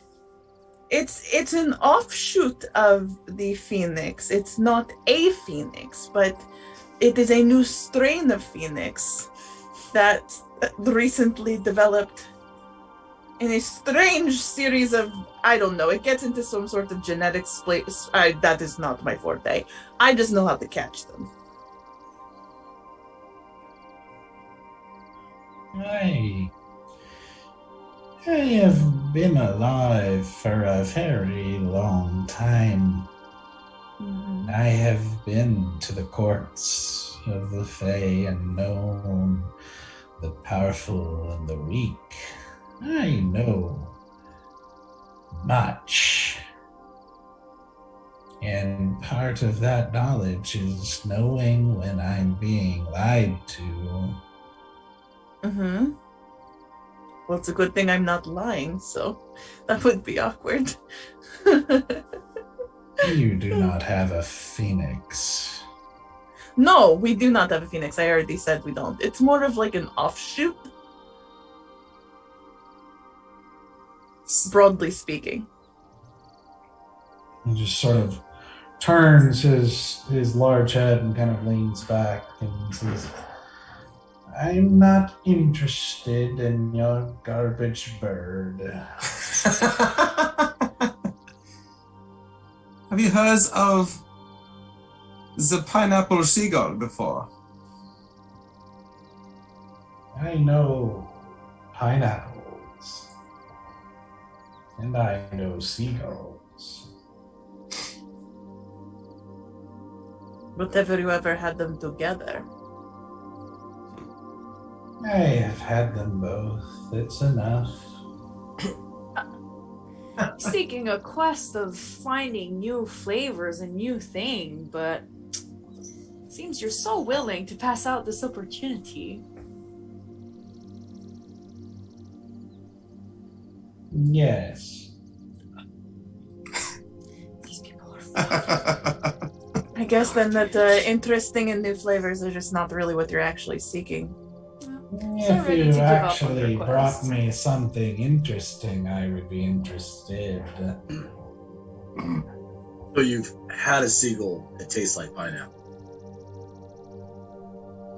I don't need to. I have had a pineapple and a seagull. But But that it's isn't the same That's thing. some quitter talk right there. Mhm. It's the experience. It's the flavor combined with the texture. You get the two. It's a unique experience, all on its own. One that no other being in the Feywild could say that they've experienced. Mhm. But You would be the Neat. first and only. You're beginning to irritate me. I ought to send you to my friends in the courts. I'm sure they would find you very interesting for a very long time. Guess that would depend on which court, really, but I don't think that sounds very good. He slowly turns his head to the frazzled satyrs and he goes, well, and one of them just goes, they won't give it up. I don't know what to say anymore. Like, I don't know what to do. We're trying our best. And the cat goes, I don't care for the taste of satyr, but I will make an exception if you are not able to produce the soup I asked for. soup. Interesting that you would choose soup.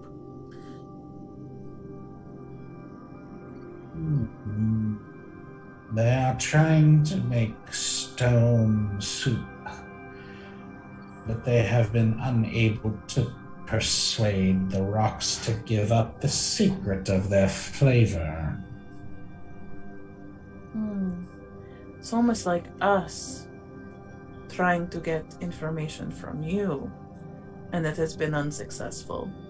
You equally have not been able to get information, and you have not been successful. It does seem like both of you are failing their jobs. Yes, you are failing your job. Could give it a shot, and if you succeed where they do not, I could tell you what you want to know. I mean, listen, how I get information, I don't think is going to be very good out here in the Feywild, so... My style is a little aggressive out here. I care not how you persuade them. I walk over to Easy, and I go, "Let's give it a shot. Let's see if we can make this soup do what it needs to do." At this point, Stoic would like to slowly start moving towards the box cage thing that the zebra came out of. Mm-hmm. And I'd like to get a closer look. Okay. Well, make a I'm trying to stealth. determine if there's more zebras in the box cage. Okay. He's about to do Make some a- free the lobster. Yeah, make a stealth check. Oh, Oh no. I didn't say I was trying to do it. If you're trying to do Ah! this, A natural 20, but I have disadvantage. No! 14. No. 14. 14, yeah. Oh, But I think my stealth is 0. Yeah, it is. So you can't see into the box. It does seem to be kind of a wooden box without a lid. That's probably about 10 feet high. So you're not able to see into it as you kind of edge closer towards it. You don't hear any more hooves or anything like that. Make a perception check. Another natural 20. Why am I wasting it? Ow. Man. I've been trying so hard not to do anything because all my test rolls, nothing was over 10. oh. And so And now it's now I'm getting the payoff. So it's a natural 20 plus crap. Plus 3. So 23. 23, okay. So you do hear kind of a rustling noise. You can't tell for sure. It sounds smaller, like smaller feet, kind of like moving around a little bit, but you're not sure what it is.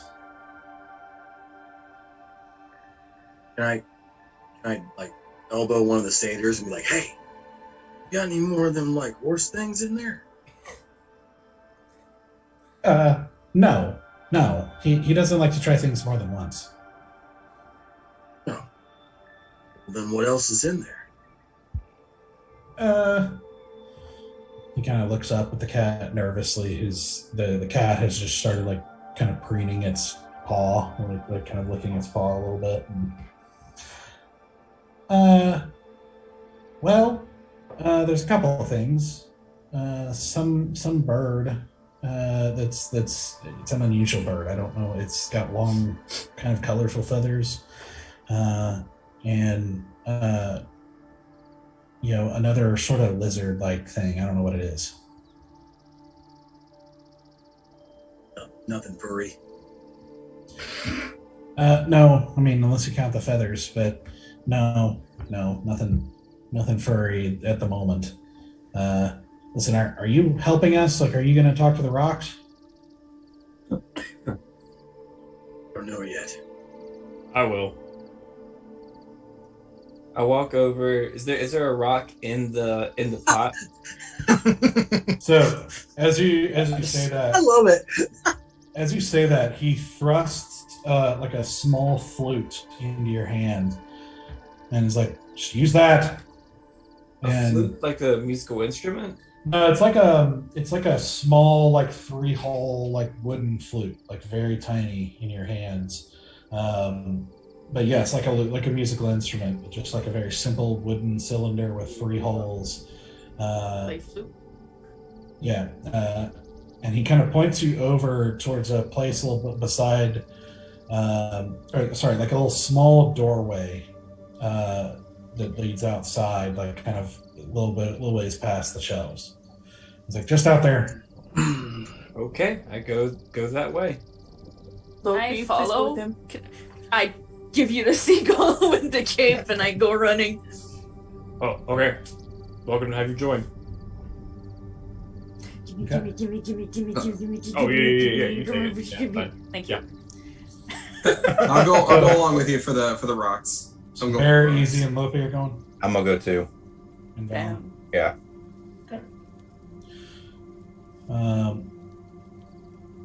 So you guys make your way out the little doorway, which opens out into a field, and you see scattered in this field are rocks, like smooth, round stones. And whoever wants to roll an intelligence check.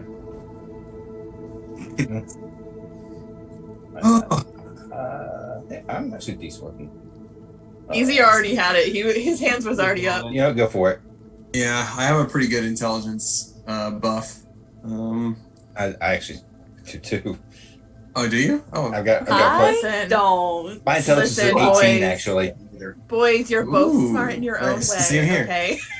starting out. All right. I have. I mean, I figured that both of us rolled in. It's a better chance of at least one of us rolling well. Okay, It's just what's an your- intelligence. It's not like a history check or anything. Yeah, just straight intelligence. Man, 10. 21. Okay. Oh. Valen, you step out into this field, and you can see, like, kind of looking to the right and the left, you can see the house, like, edges, like, it goes for quite a ways, and then, you see the corners on either side, which is confusing, because when you approach the house, it seemed to be half buried in a hill, and now you've exited the side of the house and seem to be almost somewhere else.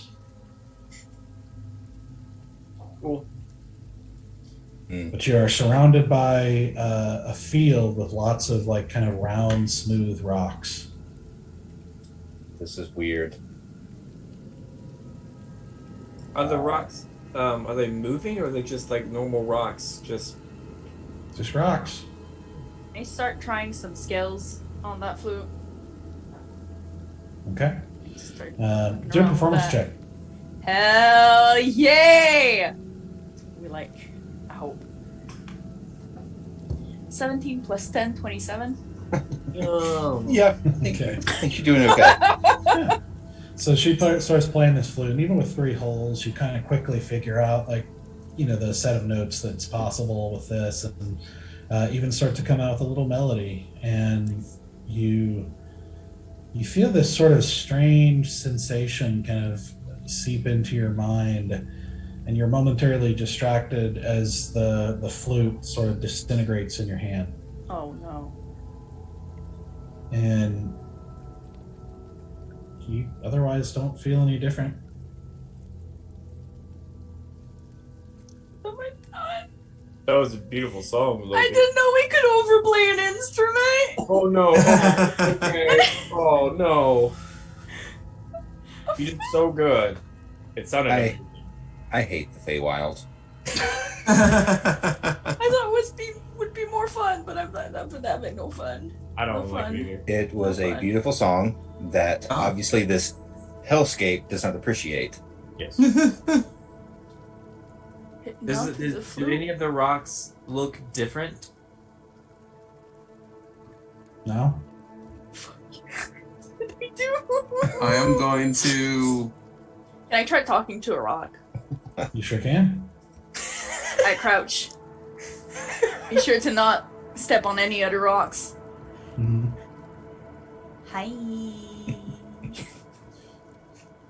You say this to a large rock sitting there, and you hear, "No magic." No magic. Do we all hear that? Or Hi. is that just No magic on me. Ah, Wait, so we can't cast magic on him? Or I have no magic. Yeah, I go ahead and say all of you are hearing this. okay. Or am I just talking to a rock like an idiot? No one hears it. It's Well, just like, Lopi's lost it. That's what it took. Yeah, what so do you mean? So as you guys hear this rock say, "No magic on me," that's where we're going to take a break. All right. Okay. No magic. Yep. Okay. Hang out with this bird. Oh man, we'll do this one more thing. Okay, well we got one more thing. The Feywild is weird. Gosh, Honestly, man. just give wasn't me a gonna go rope talk at to this rocks. point. I'm done. Yeah. Stoic Yeah. is staying inside with the animals. Oh yeah, that makes sense for Stoic. It does. I'm just staying inside. I'm this close of because suggesting a Stoic's head scratch inside. to the cat and call it a fucking day. Like, Right I'm behind sure the you ear. want. Yeah, Yeah, it's I'm right here. sure you want a good. Like we got there, and fat cat in a little top hat. Stoic was like, feet were going like this. And he's like, and then That was and me then it hit a IRL. fucking zebra, and I was like, I'm gonna fucking kill a cat. Let's go down. I couldn't remember my cantrip. I was gonna automatically shoot, and it picked up the zebra and was like dangling it. I was trying to remember what my cantrip was. I was gonna fire. Oh no. Like, Well, I'm Holy glad. moly. I'm glad Yeah. you both forgot and didn't bother to look at your character sheet. Yeah. This is why we're in this mess in the first place. You're Because of who again? Uh-huh. Stoic. Because it's stoic. It's all. Uh-huh. Stoic's not the one that went from place to place to place. That was a brute decision. to get to. All right. Yeah. All right, so we'll take about 10 minutes and Yep. continue the journey. Alright. Sounds good. All right, bye. See you later, guys. All right, welcome back. As the party is talking to the great furred one, an apparently gigantic cat, who has a taste for strange and exotic things. The cat. They eventually find out that the cat has been trying to get his apparent servants to extract flavor from stone, but they can't persuade the stone to give up the secret of how to get that flavor, and says that the party is welcome to try. And so they give them a flute that apparently lets them talk to the rocks, and they go out through a door into a field full of rocks. As Lopi starts to talk to one of the rocks replies, "No magic on me." Okay. Hi. No, No, no magic. I don't have magic. No magic. No magic here. You talk to me. I'm a rock. Magic. Maybe we just speak rock. You know, you hear another rock who goes, "Oh, don't mind him. He's been stuck here for ages. Never traveled anywhere. Me, I've been places. I was tossed from that meadow over there. It was quite a journey, but the experience of flying through the air was magical. Like, not real magic, but still magical of a different kind, I think. Anyway, the journey changed me, you know? And I don't think I'll ever be able to go back." No. And you hear another rock, like with a sort of female, like kind of accent, goes, "Oh, here we go again. The traveler from afar tells us his story for the 1,000th time.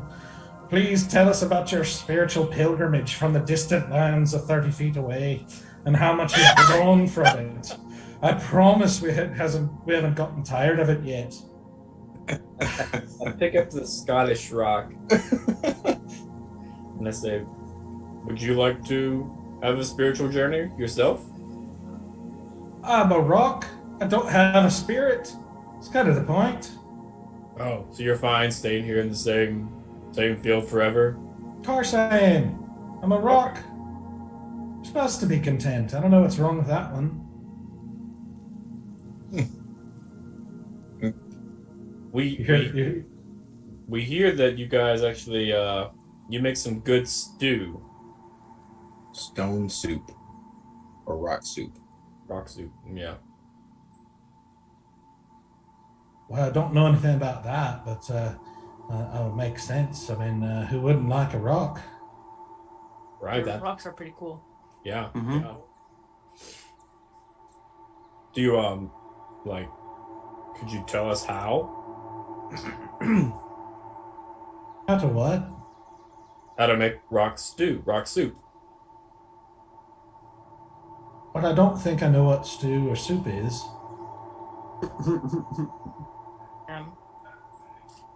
Is there anyone here that knows how to make rock soup?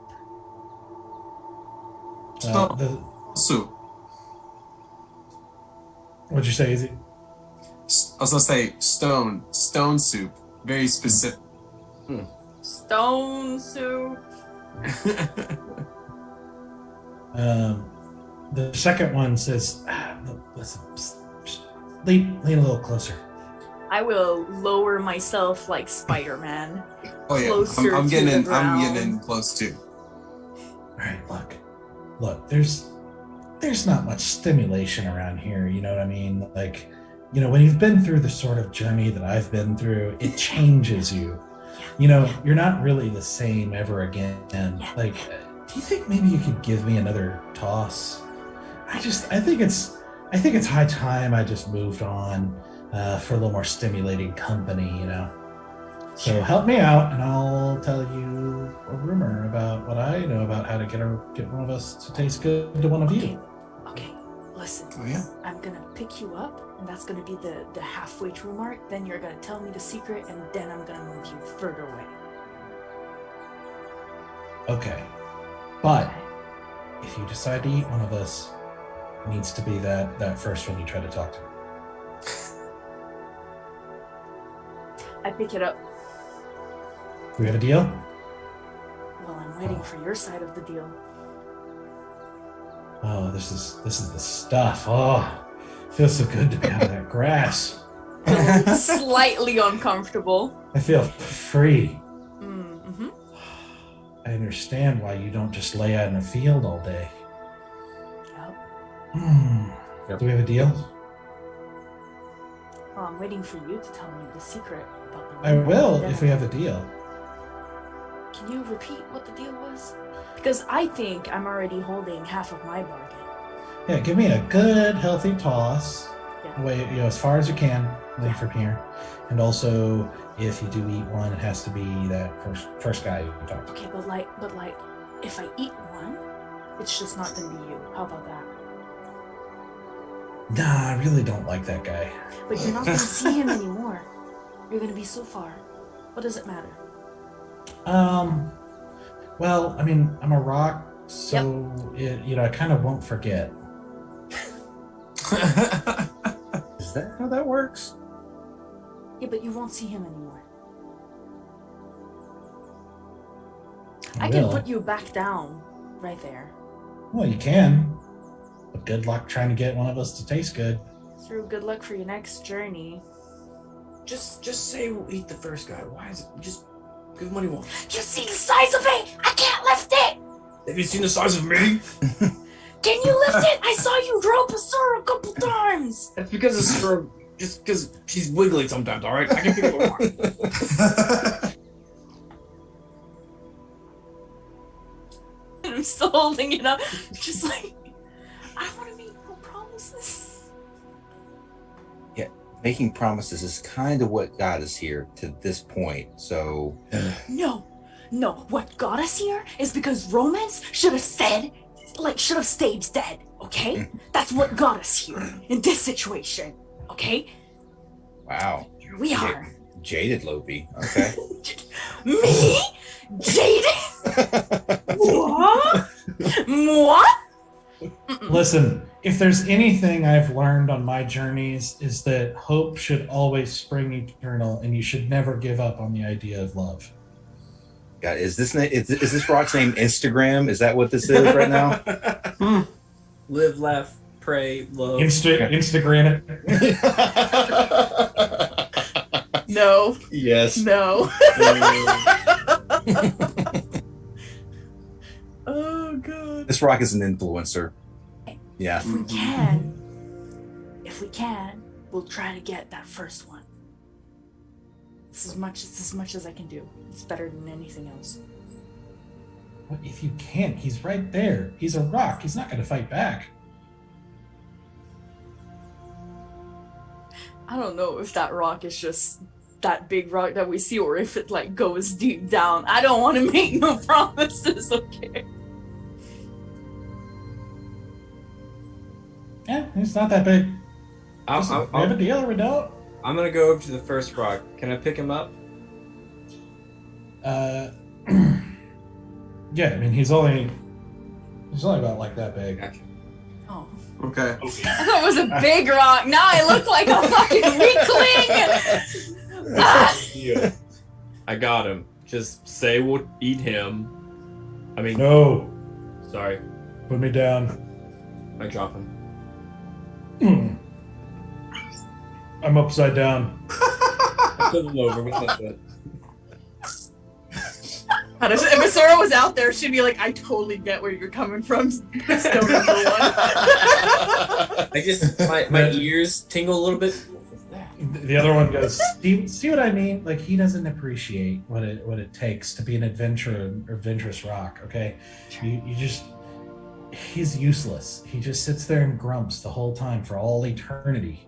So just eat him, and the whole world will be better off for it. And you get to toss me, and I get to move on. Everybody's happy. So what's the secret? Do we have a deal? What's the secret? How about this? I tell you the secret, and that is the indication that we have a deal. So, Yes, sure.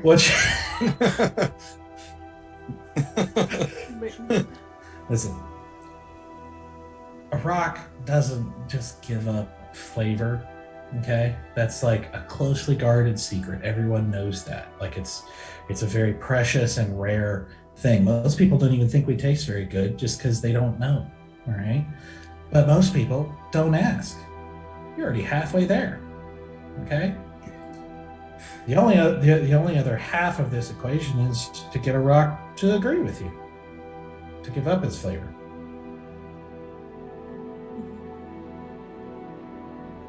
Once he agrees, get your taste buds ready. It'll be unlike anything you've ever tasted before. All right, I'm ready. Okay. And I'm gonna toss it like this. The smallest toss. Just bloop. It's gonna roll. Like. Are you kidding me? Oh, I tossed you. Are you kidding me? This I said as hard as you could.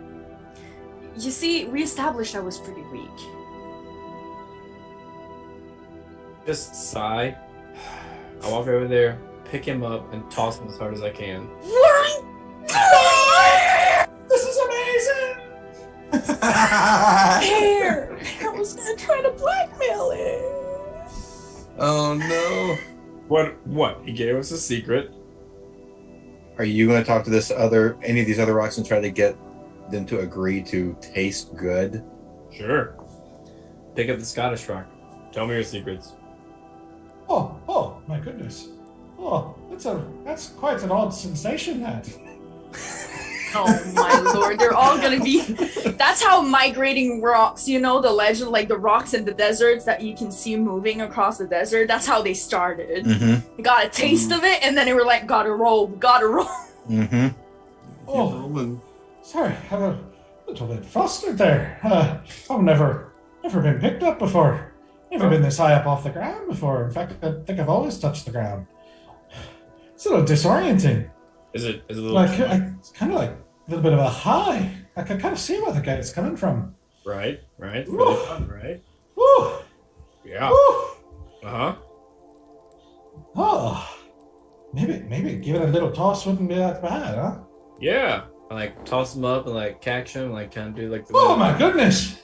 It's fun, isn't it?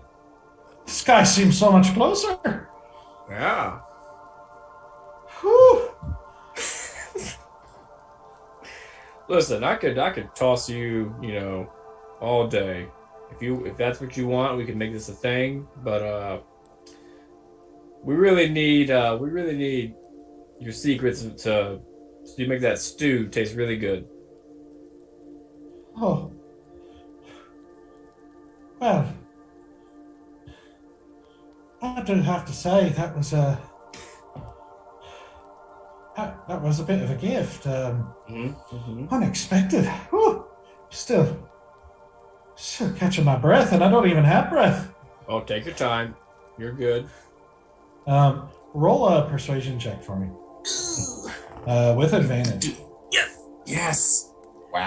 Persuasion. They're both gonna be terrible, probably. But Nope, you're You have gonna roll charisma. well. Aren't you high in charisma? I got a +3. That's good, better than others. Oh no. 11. 11. Okay. She says, well,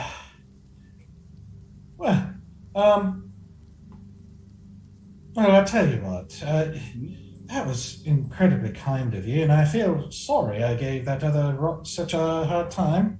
Now, I'll tell you what, you give me one more toss, and I'll be willing to give up the favor, so you can make your stew. Oh, well, thank you. You want to really high toss this time? No, might as well. This is the last one I'm going to get. Yeah. Tossing, not as high, so I don't want to lose her, but I'll give it like a nice good toss and catch her back. Okay. So you toss her a good distance into the thing. You catch her, and she's like, oh, my goodness. Oh, I bet you never flew that high. Just calls out to the rock. And, my goodness, thank you. I have to say, that was the experience of a lifetime. I have to say, that was, I get it now. Get it now. I get it. I don't think I can go back either. I feel like a whole new rock. I'm ready for anything. Bring on that stew. All right. Let's get to it. Let's go back to the room. I don't know what just happened there.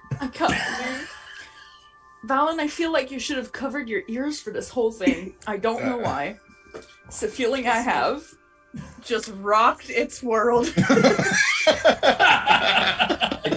I get It's a world. I get Easy's pipe and I go, you wanna smoke? Where does that confidence come from, Bear? Hello? Hello? Oh, Valen, you're titled to risk, buddy. I think I'm gonna switch fan Yeah. club real quick. Oh man. Bear's a smooth talker. Yeah. He didn't talk. What a- That was action. Mhm. A little less conversation, a little more action. I lied. All right. So you guys walk back in, kind of crossing back into the house, and make your way over to the satyr. And who's still just frazzled and stressed looking. He's like, "Well, did you do it?" Oh, he There did you it go. all right. So what am I supposed to do? Oh, Miss Rock, can I just put you in the stew? Are you ready to go? Oh yeah. Oh, I've never been inside before. This is kind of great. I mean, you can't really see the sun, but it's also kind of cool. I like it. But is that what the stew is? That pot of water? Yeah. Well, yeah.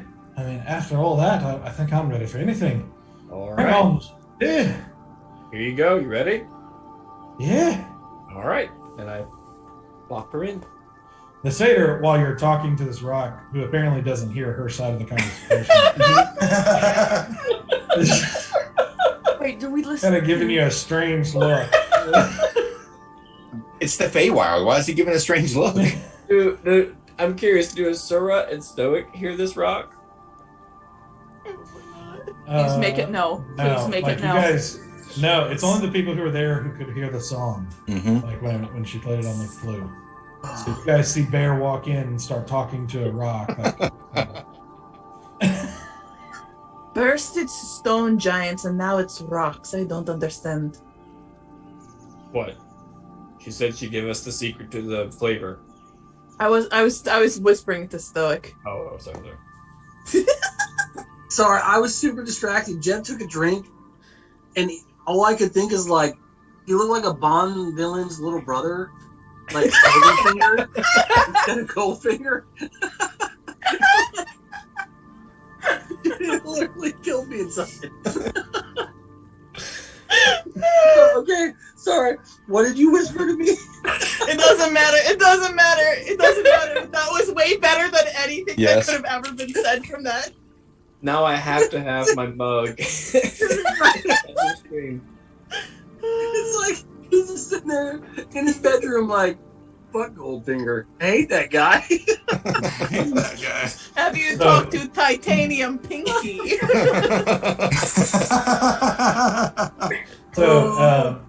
So as you hand the rock, the satyr takes it, and you hear the rock go, "Oh, it's kind of hot. Oh, it's rather hot. It's hotter than I expected." And you see the satyr drop it in, and she's just like, "Oh my god!" Oh well. Oh my lord! Disappear into the stew. And he's like, so that's it? Well, if she keeps her part of the bargain, then yeah. I'm gonna have some weird fanfic written off of this. Why did you materialize that idea? What did he say? Why did you put it out in the universe? So the satyr goes, "Oh, thank the court." Okay. And he kind of shouts up to the cat, and he's like, "Great, third one. I think we did it. I think your stone soup is about ready." And you hear that kind of like you feel in your feet again. Is that there's like that rumbling purr kind of noise emanating out from the cat again, and the cat says, "Very good. How did you persuade the stone to give up its secret?" Well, I don't mean to brag, but I do have a way with the ladies sometimes.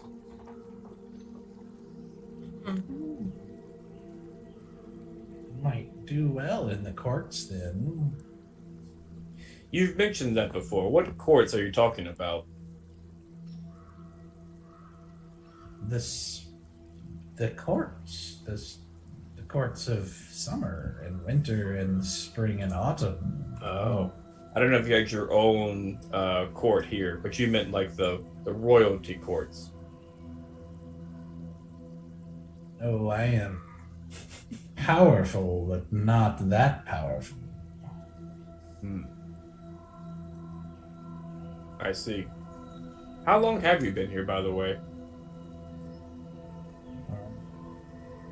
Very, very long time. I don't know how to tell you. Ever since I came here, I sort of lost track. Are you friends with any of the queens or princesses? I knew them to varying levels.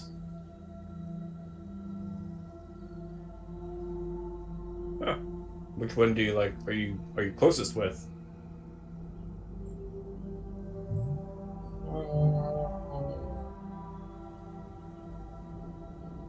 I suppose they're all good and bad in their own ways. I see. Is Selena in the room with us? Okay.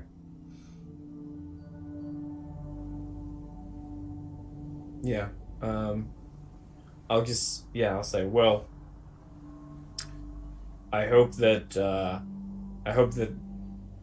we can form a nice partnership and that this rock stew is what you want it to be.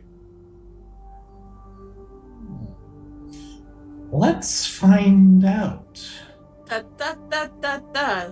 Before you try it, information, please. Well, I have to know if you actually succeeded. Sure. But my word And- is good if it's true. Well, we can interrupt the deliciousness of that flavor. So, you better hold up your end, otherwise you'll be tasting nothing but citrus for a while.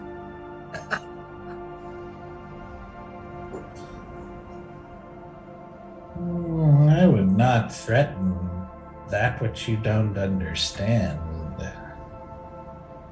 I don't or understand anything. insult it with implications that I would not hold up my word. I don't know you. I'm just making sure that all deals that have been arranged are kept. Of course. Enjoy your soup. He reaches a great paw out and extends it out to the large cauldron, and he just grips it with his paw.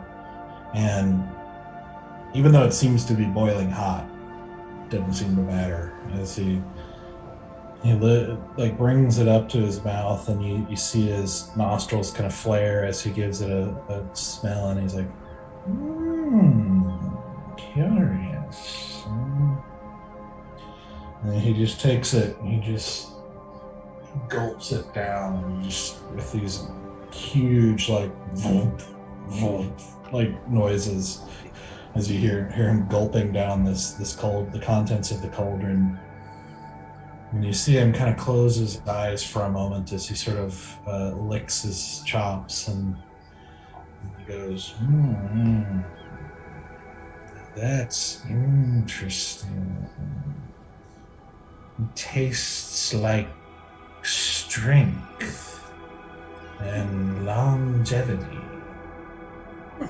and contentedness. Not a flavor you would find here very often, but not bad. I would like to try other kinds of rock as well. Well, you should go fetch me other kinds, he says to the two satyrs, who are kind of standing there looking up expectantly, like you could see a little bit of fear, like just hoping that this thing works. And they just sort of like look at each other briefly and nod, and then like dash out the door on the side. I say to the cat, I can tell your servants the secret to getting the flavor out, but we do need to know how to climb up the rain. Swim up the rain, there is a difference. Yeah. And specifically, this information is for one who lives in water. If that makes a difference, how one swims up a bit. A nymph, you said? Mm-hmm. Well, a nymph already should know how to communicate with water. While she might have tried in the past to travel, it was impossible without the cloud's help. She must use the rain to communicate with the cloud until she finds one that will take her in. It is possible for a nymph to live there, but they must have a symbiotic relationship. If she can persuade her, perhaps a favorite cloud, one that she already knows, or that knows her, then she will be able to do this. And that's it. She just has to get real friendly with a cloud, and they have to join some sort of weird kinship And that's about it.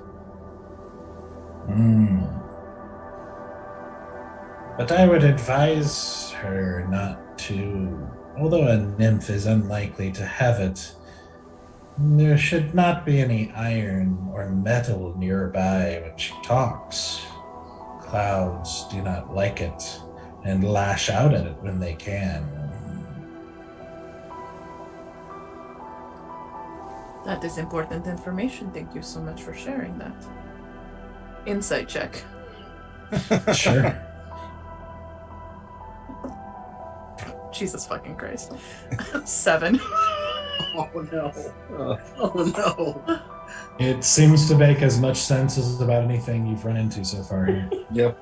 That makes total sense. Clouds do not like metal. Yeah, that makes total sense. I mean, it is a grounding agent, so, you know, there is that. Cool. Great. Thank you so much for this information. Quick question, just out of curiosity. What is in your box? I noticed you ate a zebra, and I have not seen one since I left the deserts, so... Is that what it was called? Oh, did you not know it had a name? Well, I assumed it had a name, but my servants fetch me all sorts of interesting things to eat. So they had to go to the material plane to grab that? They go wherever they can. Interesting. So what do you still have in that box? Why do you want to know? I'm just very, very curious. It was just strange to see something I have not seen in a long time. And I was curious to know if you had other things in there too. Perchance I can name them for you. Roll a persuasion check. Because I've been doing so well. Before we get too far on this train of thought, I just want to put out there that Stoic has been intimately studying the cave since they all went outside trying to find any way or lock into whatever. Yeah, no, I've noticed. I've Yeah, noticed. My I persuasion figured is you were a right there with me. 4. Persuasion 4. Oh, no. Wow. Oh no. Okay. You said, Stoke, Okay. you're doing what? I'm throwing all these dice into the garbage. No, Stoic's just been the entire time inspecting the cage box. Are you trying to Hinges, doors, openings. Yeah, there does seem to be a door of sorts. It doesn't have a latch, but there's a door that seems to, like, it looks like it's a door in the side, kind of facing facing away from the cat, like on the other side of the box, kind of where near where the satyrs were cooking. Okay. You like jokes.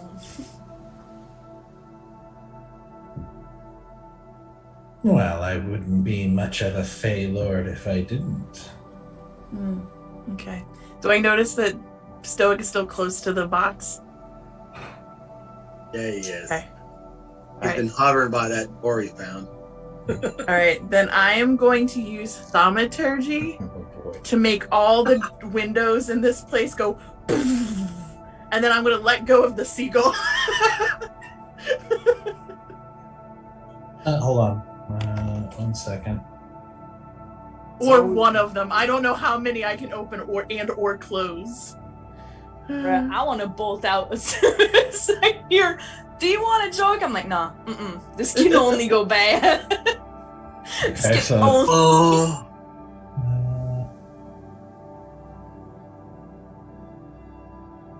If nothing else, I'm going to make the big door bump open if it's been closed at some point. Okay. You know what? Sure.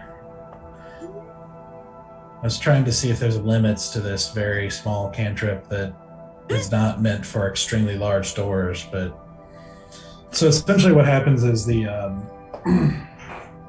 windows don't really open, so the door you let loose this magic in the door. There's like a little bit of a thump as the door just kind of creaks a little, like a few feet open, kind of cracks open. Sounds great. And then I'm gonna let go of the seagull, so it like, and I'm just like throw it up in the air and like unravel it from the fabric. At that moment, Stoic. Stoic looks Don't do it. Sora and finally looks at her with love that she has shown to him so many times. He is like right there, and he is just like.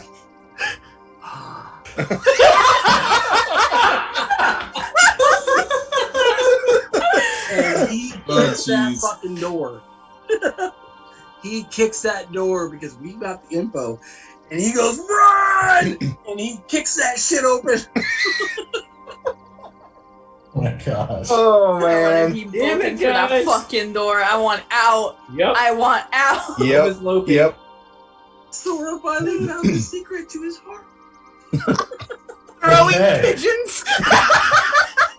Unbelievable. Love's complicated. It is. Okay. Oh. So That's just Lopi- like, fuck you guys. Lopi takes off running as the door thumps open and she releases the seagull, which immediately just starts like freaking out and going crazy, flying around as the cat sort of leans back and like, you know, kind of watching this whole thing unfold.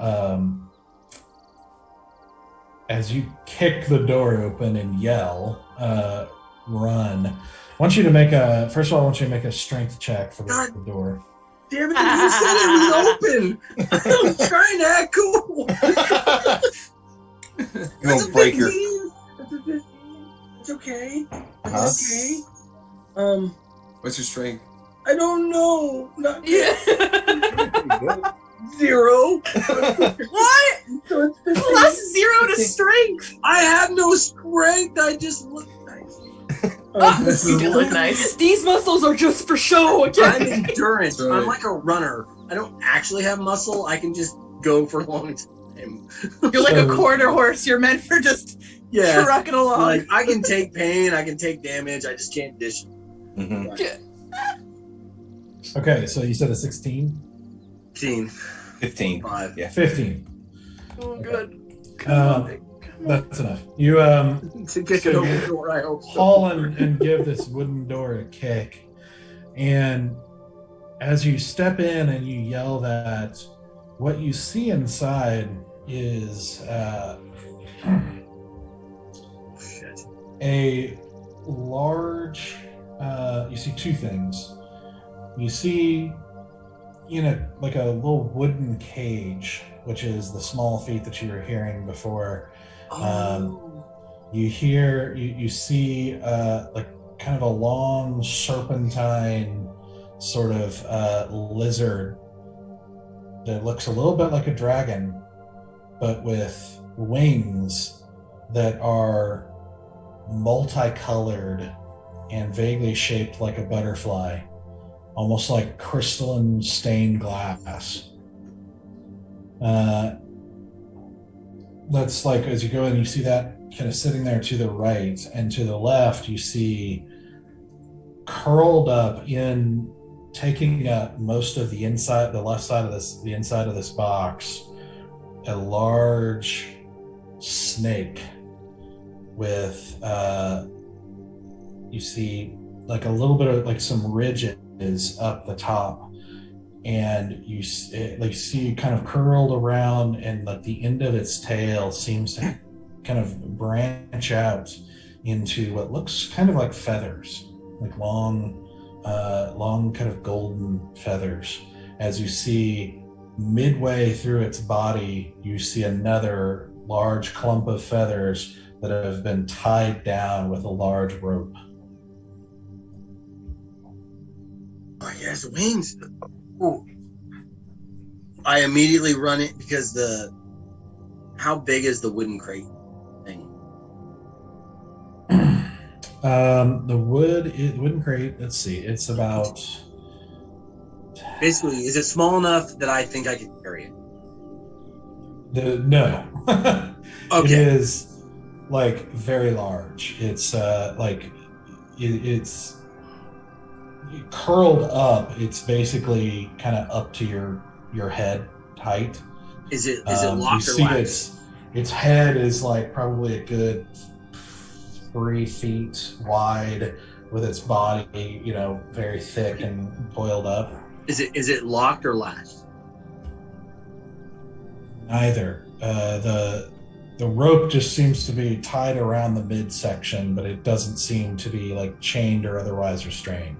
Wait, are we talking about the serpent or the lizard inside the other cage? The serpent. Okay, no, I'm talking about there's a cage inside the cage, right?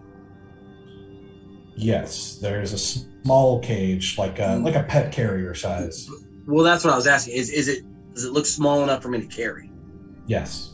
Okay, I'm gonna grab it.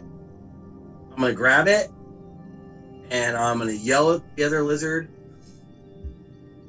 Come with me if you want to live. And then I'm gonna run up and then I'm gonna grab it and I'm gonna run out. I'm gonna run up and stop Stoic. Like, But don't you need to unravel the other dude? The other dude's tied up. His wings are tied up because he's a beautiful flying creature, but we gotta run. what are we doing? Can't let him eat them. He's gonna eat something else anyway. Bear, you get interrupted as this giant Say. serpent muscles past you, Oh. like bumping you out of the way, and Yes. starts darting, across the wooden floor. As the little lizard thing is sort of like darting back and forth in the cage. I go sprinting after the lizard that still has its wings tied up. Yeah, and I grab the small cage and yell at Bear, we can only save who we can save. And I'm running too. Okay. You're the worst. Oh boy. Fucking worst. I hate you. We're in this mess because of you. You're only making it worse. Uh-huh. I gotta save Yeah. the day every time, and you go to steal another animal. No, let's go. Let's make more problems while we're guessing the fairy world. Saying this while you're running. I can't Yeah. hear you. I hope I'm already at the door. You guys know I never stopped. I didn't look back. That was not my problem beyond the fact that we did the rock thing and I was out. I was like, mm-mm. Mm-mm. Yeah, I'm sprinting after that lizard thing. I'm carrying the small cage and I'm just running as Bear's talking to me and just going, I can't hear you. You run past Cithras, who's just got this big grin on his face. Just watching us. That he does. That Yeah. he does. If it's funny, all's forgiven. Stoic, I want you to make a charisma saving throw. Oh, Charisma? my Lord. Can I Ooh, buddy. not give you aura of protection? I can't. I'm gonna withhold it. But when's he You making do the that? when's he making the saving throw? Is it while he's still in the room, or is it while he's down like the hallway? Oh shit! As you're starting to run, like you're Okay. as you're starting to go, like he's got a little ways out, but you need to make a charisma Oh. saving throw. Yeah, nice job. Nice job. Would you roll? So for some reason, I'm proficient in charisma saving throws. So there's a Okay. +3. That's Okay. a total of 6. Wait, is he still within Bear's aura? Is he still Nope. inside Bear's I'm aura? staying though? 10 feet away. I'm not giving him my boost. So you and you're still carrying the cage, right? You said. Okay. Oh no. So as you start running across, like bolting, like following this gigantic lizard, or not a serpent, like crawling across the floor as fast as it can, which is very fast. Just lugging this wooden cage, like as the thing inside is like trying to like getting tossed around by this. I'm being gentle. You're Are you running. gentle or You're running as fast? fast as you I'm can. well both. You run, and there's a sudden shift, and as you run, you see the world around you darken suddenly, and now you're running on stone, Oh. and you slide like to a stop like as your feet slides across the stone for a second, as rocks sort of roll out of the way, just barely stopping before falling off of a cliff. As you find yourself now in overlooking black mountains under a dark black sky, illuminated by a very, very pale moon or sun. You can't tell which.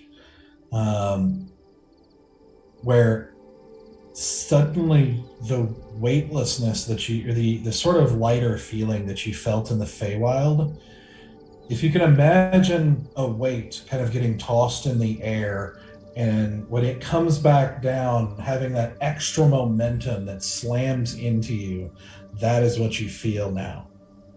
It's worse than what was in the material plane. You now feel all of the weight of everything that's been on your shoulders for a while just slam down on you. Like As depression. Yeah. Not physical. Like now this burden on you.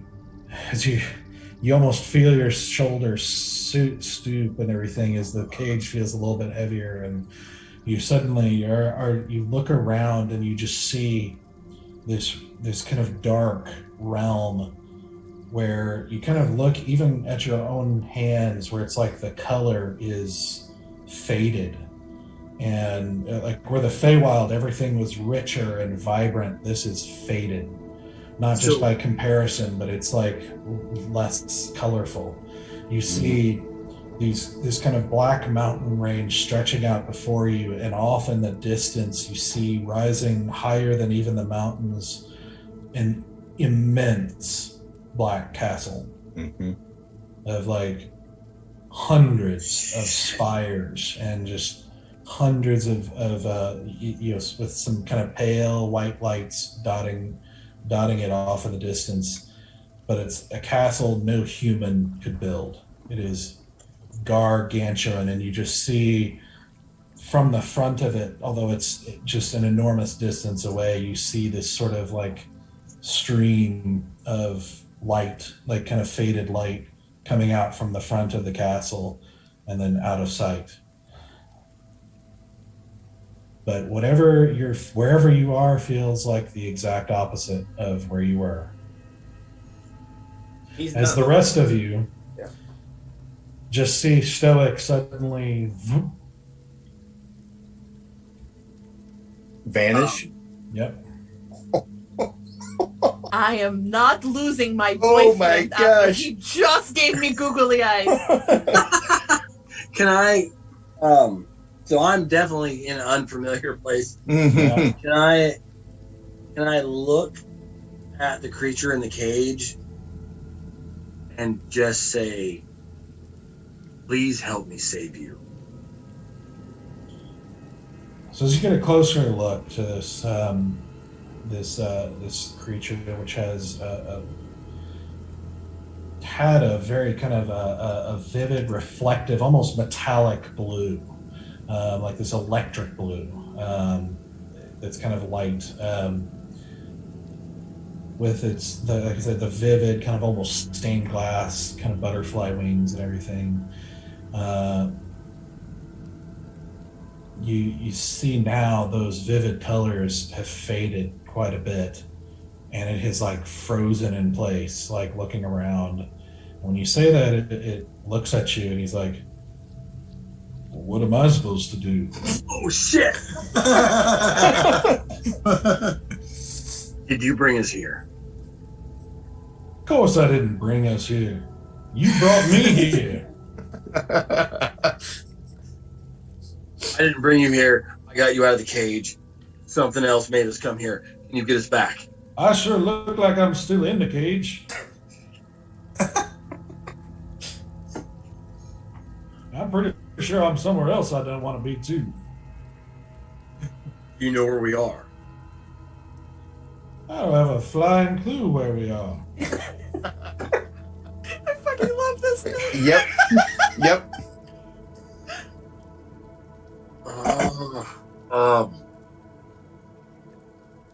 Neither do I. was trying to keep you from being eaten, and then we were running away. Now we're here. Don't know where this is or how we got here. Well, how about for starters, you get me out of this cage?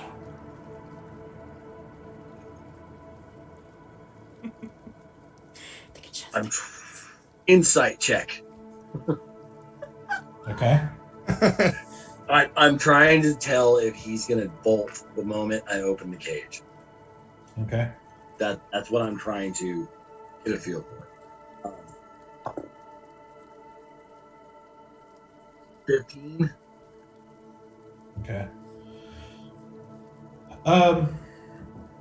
At the moment, what you feel like is he feels, from best you can read body language of whatever this is, he wants out of the cage, but he seems kind of he definitely looks intimidated or definitely unsure of where you are. Okay. So, I don't know for sure, but he doesn't look like he knows where to go. I look at him and I go, "You have to get out of here together." And I open the cage. Okay. It takes you a minute. There's like a little bit of a latch that's kind of a strange design. It takes you a minute to figure out, but you finally do. And pop open the cage, and you see him kind of crawl out and onto the top of the cage and stretch out his wings a little bit. And he's like, "Oh, I'm not much on cages." Me neither. Now, what have you done? I was trying to free you. You were trapped. The big fat cat guy was going to eat you, and he's really cute. I couldn't allow him to eat more creatures, and don't like that stuff. And so I tried to get you out of there before he could. And as we were running, we ended up here. I don't know.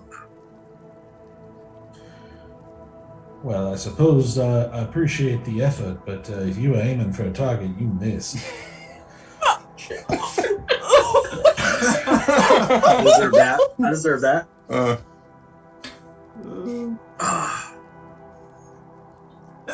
Well, sir, we are the only friends that we have in this place, and I think we need to stick together and find our way out.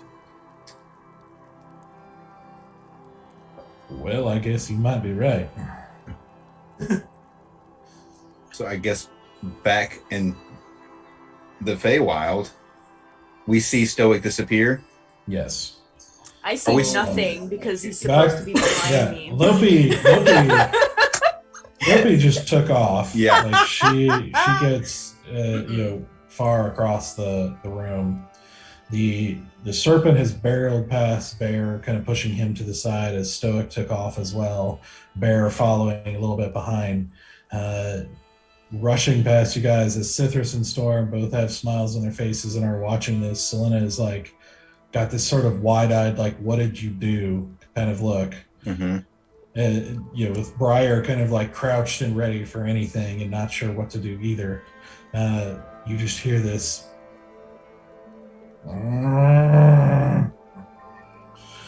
You're stealing my food? What did you do to him?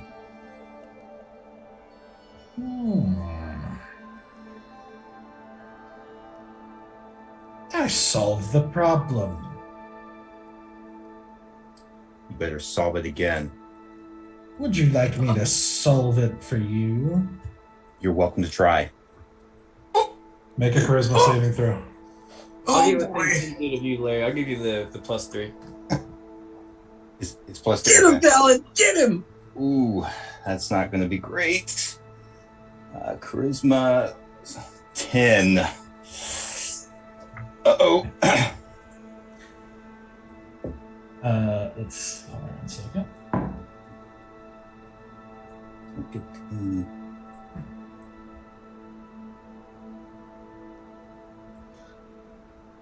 Okay. Yeah. So, you feel a shift as well. Oh, And you feel. You also feel the world darken around you. Look like a bluish tent.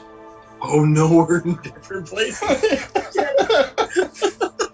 As you feel suddenly crushing in on you water. Oh. As you realize you are now underwater. You can still In breathe. Endless expanse. It's true. I can still breathe. How long does that last? A day, 24 hours. hours. You can breathe. Yeah. Yes. Yes. Oh my gosh. Who cast that? Oh, these- That was easy. Our chaos wizard. He knew. He Mhm. knew. Yep. Such a move. Oh my Sorry. gosh. Good thing too. Endless expanse Mhm. of water, clear, like kind of lighter at the top and dark black toward the bottom. You are in the middle of a sea, and you see some fish, a school of fish off at one point. You see kind of off in the distance, it looks like the shadow of a shark. Cool. You said it's lighter towards the top. Mhm. Can I start swimming up to see if I can break? Sure can start swimming that way. Sure try. What I'm gonna do? All right. So you start swimming up and Yep. Keeping an eye out on the shark as well. roll a perception check.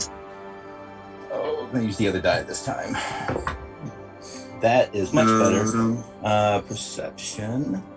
It's gonna be a total 20. Okay. Oh, crap, that air breathing spell. Okay. Clutch. Oh no no no no no no! I was about to get my backup character out, I guess. No! So as Valen is swimming, and you realize you don't know exactly where the top is, and it's not like obviously really close. So you're swimming toward the light, hoping that's up, and as that happens, you guys see Valen. They're back in the Feywild. You guys see Valen disappear as well. So, okay. As Lopi, at this point, this huge serpent with wings tied down just bolts past you. Can I grab on? Just like, thanks for the lift. Oh my gosh. Make a... Come on, it's Yes. dexterous, right? It's something dexterous, right? You know what? Sure. Just do a dexterity check. Yes, live Is my it acrobatic dreams or is and it ride just dex? the worm. Just dex. It's a natural 20 plus 3, Yeah. 23. All Yes, right. queen.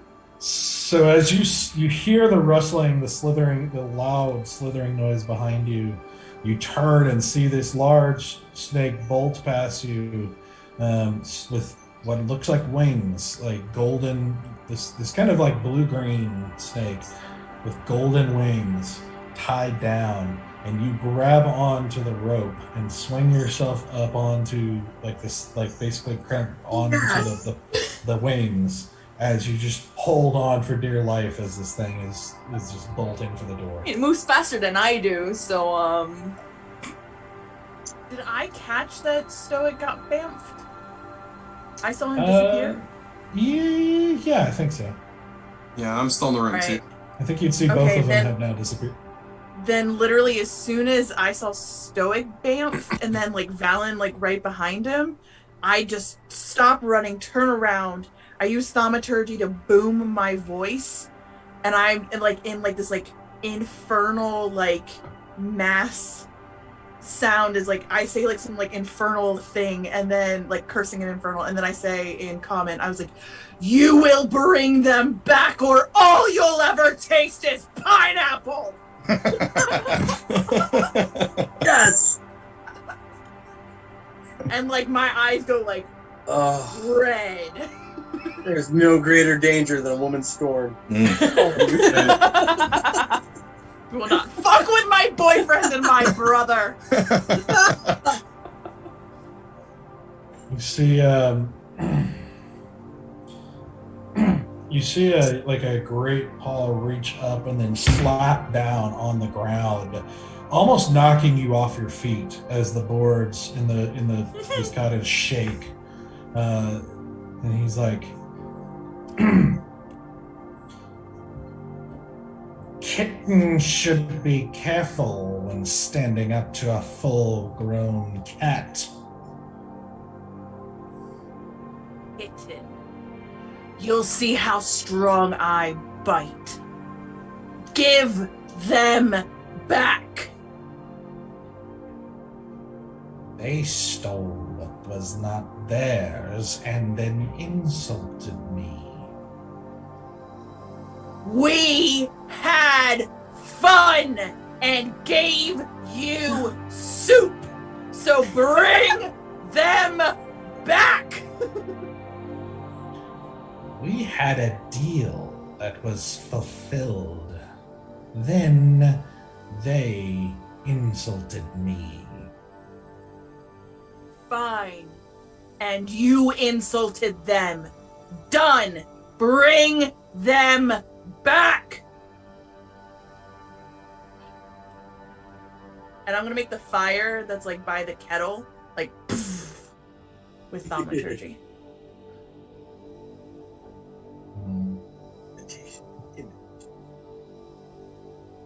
Get ready for a life of pineapple. I hope you like it. Gotta be on your pizza. You'll never have another new flavor for as long as you live. I want you to, he says,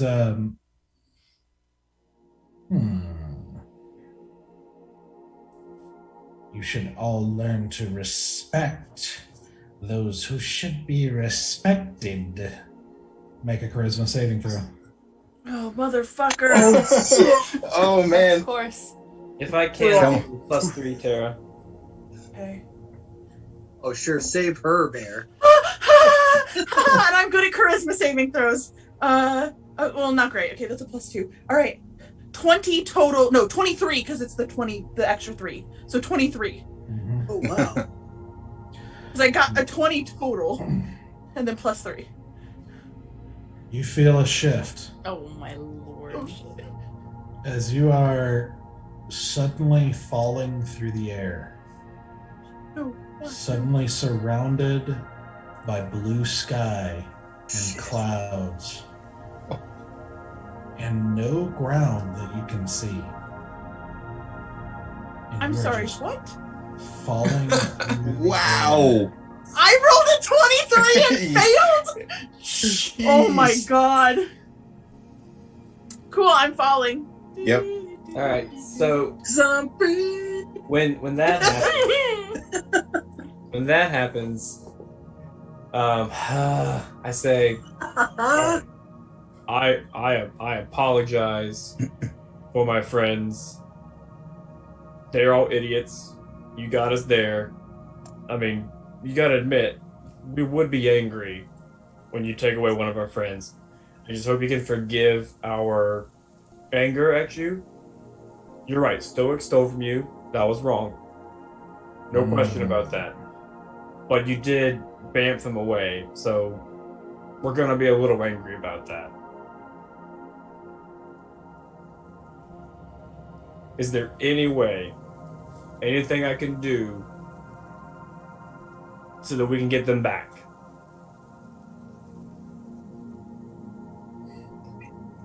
I don't know. What can you offer me? Okay. What, do you like magical items?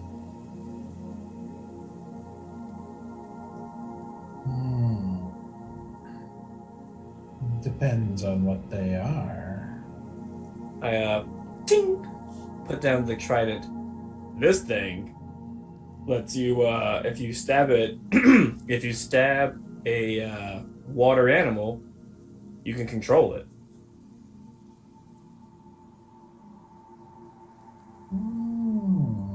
Yeah, like I twirl it around. I do some like cool monk moves with it. Yeah, yeah. What do you think?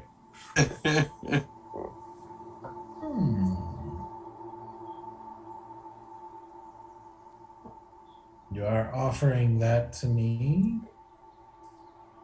Yeah.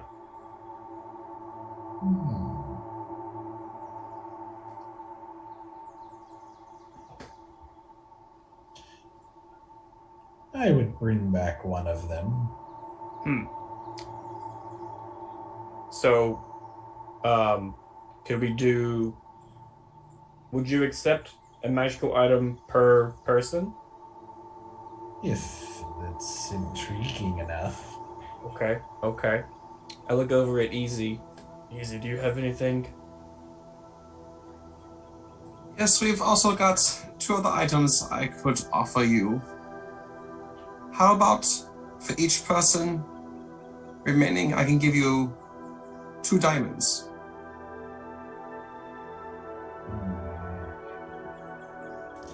I have whatever jewels I want.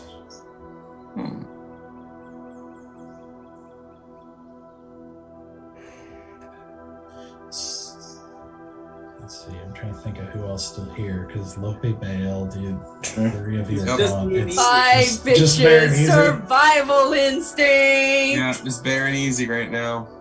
So one of them stepped up to you guys and just on in a low voice is like, is there a way we could use fairy law somehow? Is she talking to us? Yeah. I'm just a stranger in this land. I have no idea. Do you have an idea? I'm willing to try something. Does fairy law work in a situation like this? A hostage, if you will. I don't know. Is can we get him to see it as a joke? Okay. How is it funny? Well, he captures animals. Oh, it's like one of those jokes that are opposite. It's like funny because we're all tiny and not powerful, and we're threatening him. Like, haha, you think we're trying to be all cute and diabolical. I see. I mean, is a classic one that we do within our group is toss the wizard. You know, it seems to make everyone laugh. We do like Toss the Wizard. That's a hilarious joke. It was Toss the Dwarf. Toss Toss the gnome, yeah. Toss the gnome. Down the stairs. Yep. Yes. I Like what Jeb did to the rock. Toss the rock. That's right. I'll offer to be thrown around for slapstick comedy. Again. So I throw the trident, like throw it towards him, and then I say, in addition to the trident, look over easy to make sure we're on the same page. You can bat our wizard friend here and make it go flying. And you tie Easy to a string. It's Yeah, while the cleric's not there. Let's just let it roll. My healing spells are out the door. Does anyone have the ability to plane shift? No. Nope. Just It's has- high level It's stuff. a high Yeah. level spell. So, And the fact that he did 3 in a row. I know. We're Yeah. fucked. so DM, I know they're making deals, but Stoic is going to scream out after about a minute of being there alone. He's going to scream out, Bulgash. Oh no, no, no. Okay. He's gonna say it 3 times. Bulgash. Bulgash. Bulgash. Okay. Oh, We can come back to that. I just wanted to put that out there before you went with whatever direction you're going. Okay. No, let's go ahead and do that first. Oh boy. Oh, Joseph Marie. So as you are standing there in this world that you also are now realizing, now that you're here and kind of looking around, trying to take in, looking for anything and everything, like what you could do, you just see, you realize it's quieter here too. And you already feel like, Yeah. I don't think I can get out of here. That feels like a fool's endeavor. Oh, like as it starts to sink in how screwed you are, and just how bad this is. And there's something about that castle that is just disturbing to the core, and not evil per se, but like just disturbing, like shaking you a little bit. And you call out this name as the lizard kind of looks at, as the little creature looks up at you kind of curiously as you start to say it, and then freezes in place. Because you said I got hit with like utter depression, right? Yeah, you're basically feeling everything is weighty and dark, and it's not severe. It's there the way the Feywild would, like, made you feel lighter and like everything was further away and not a big deal. This is now like everything's magnified and a very big deal. Yeah, and he definitely calls out. Okay. So as the creature freezes in place, nothing seems to happen at first. And then eventually you hear kind of a scraping of rocks coming from a ways away. As you see kind of stumbling into view up over some rocks, you see a gray-skinned elf with white hair that sort of stumbles up over the rocks and then stands up and kind of brushes himself off, and he's like, well, sorry about that. It's you didn't really land near anybody, so it took me a minute to find somebody, and man, Shadow Kai are weird. Anyway, hope nobody gets mad. And he kind of looks sidelong at the castle in the distance, and he's like, well, my dear boy, good to see you again. How you doing? Once offered me a deal for power. That deal still there. Well, perhaps. What do you got in mind? I need out of this place. I need to save my friends.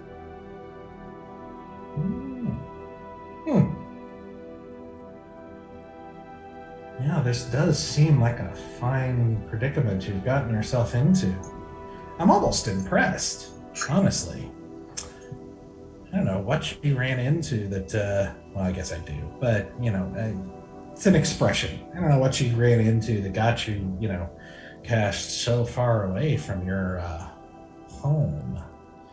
He kind of like bends over and looks over the little creature, kind of frozen in place and everything, and he kind of like, plucks the end of one of the wings and everything. He's like, but travel between the realms, that's some serious stuff. It's gonna have to be a pretty big trade.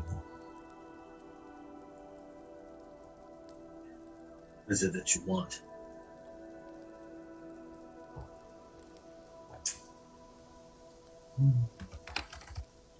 Shit.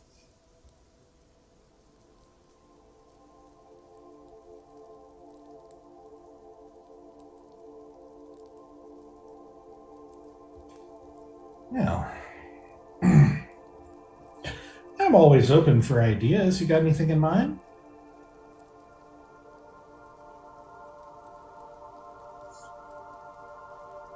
I've made sure that I don't have many items that could be used bad ways. But I would offer you my cloak. It does offer to get me out of sticky situations, just not from realm to realm, unfortunately.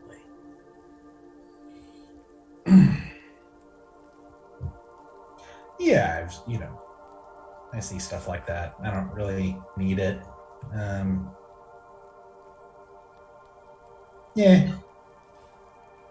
I can offer you a favor. I would owe you one. You already owe me everything. Well, I do, but you don't get to claim that until far in the future.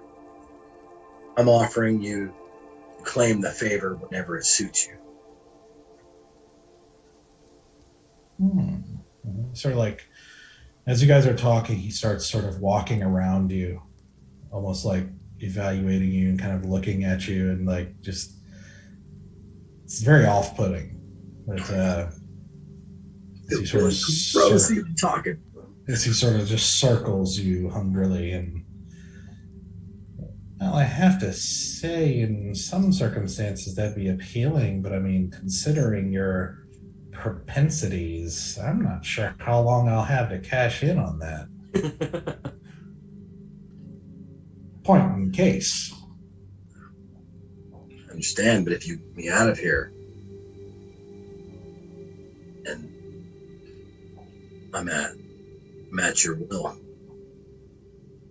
As long as my friends go free, I don't really care what happens to me. Free from what?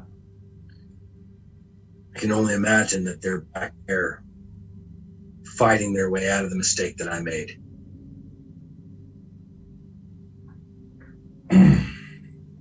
So you want them out of the Feywild too? I want them away from the immediate danger. They have things they need to do in the Feywild.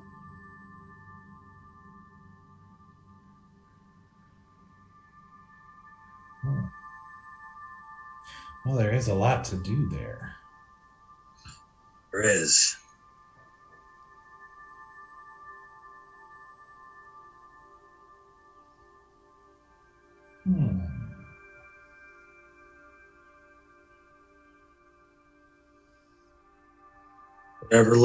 Whatever it is that I have is yours, if you can guarantee their safety.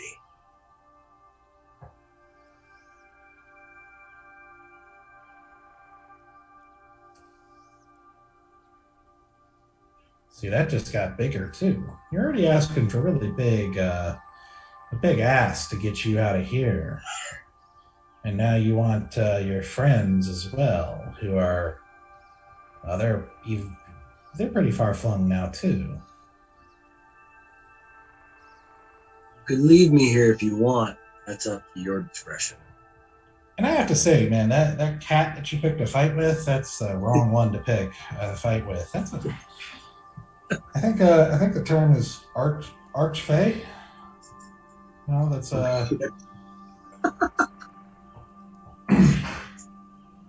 yeah. I don't even think I would pick a fight with them. Pretty stupid there, Stoic. Well, seems pattern.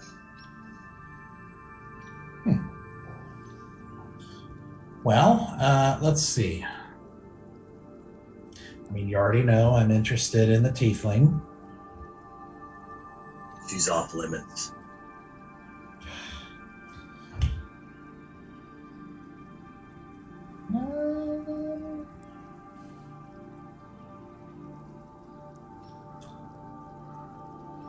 The girl you were with might be interesting too. Selena? Yeah, a little elven girl. I could probably find some pretty good use for her. She's not mine to give. Well, I mean, who's really? Well, except for you. Can't be me.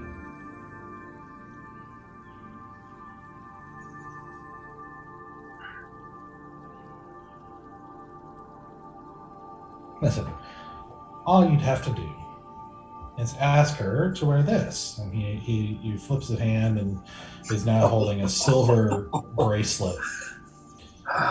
Silver bracelet. And he just says, you give her this as a gift. However you need to do it, you just persuade her to wear this and I'll take care of the rest.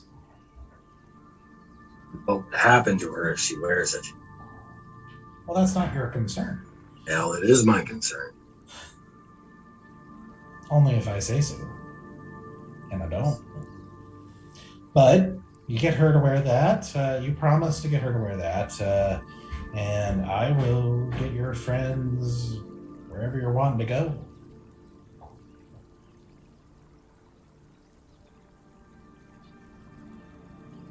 I promise I will do what I can.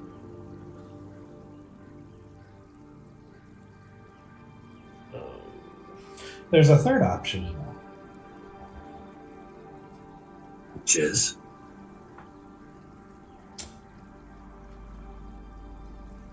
Well, I'm always looking for useful people.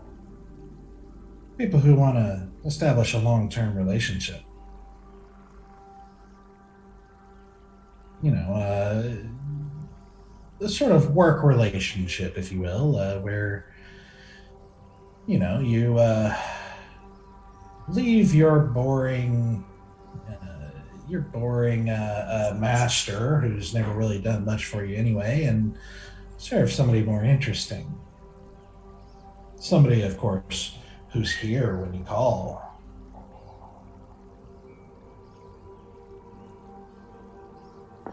You saying you want me to renounce children? I'm saying I bet I could match whatever power he's given you. I bet I could match it.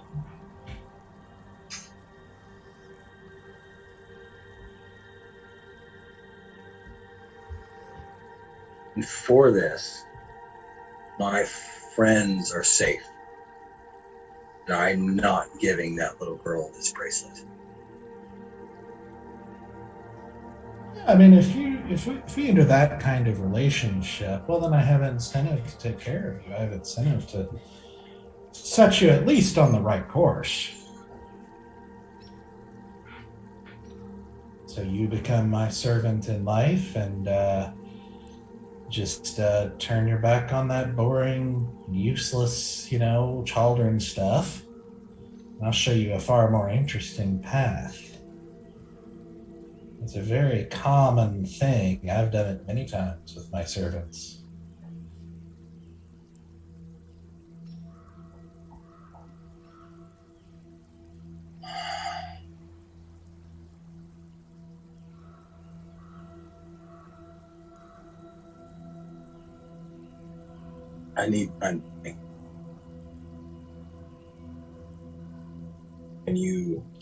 I'm giving you all the time in the world. Does he keep time frozen while I think? As far as you can tell, yes. He he just, as he says that, he kind of opens his hand and backs off, like still maintaining eye contact, and then sits down on a rock and just sort of like reclines and just waits. Does time freeze for us as well? Yeah, this is all happening basically in a moment. Oh shit.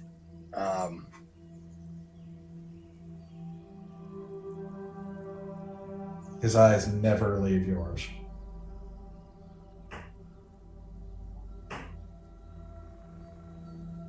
As I think, I see Asora's face in the moments when we let them go. I see all of the battles that I've fought with my friends.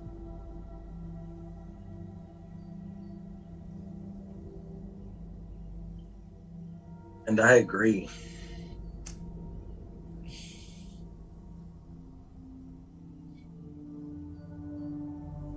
Okay.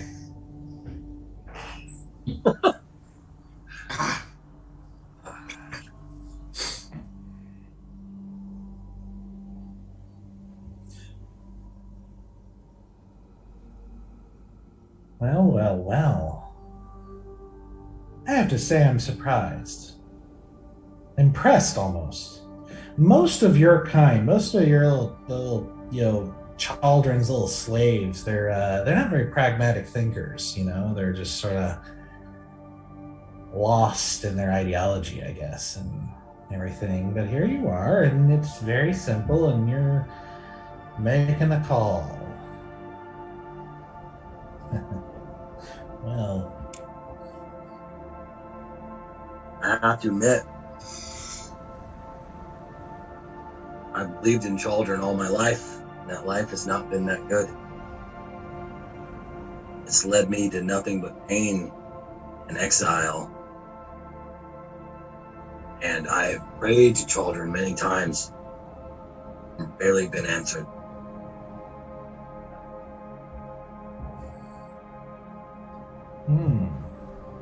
And this makes the third time that you've saved me and helped me.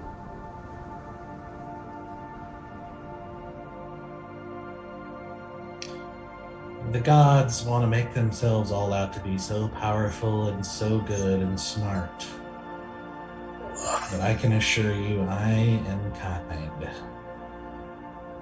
Like I said, I am practical and pragmatic. I believe in a working relationship that benefits both of us. So,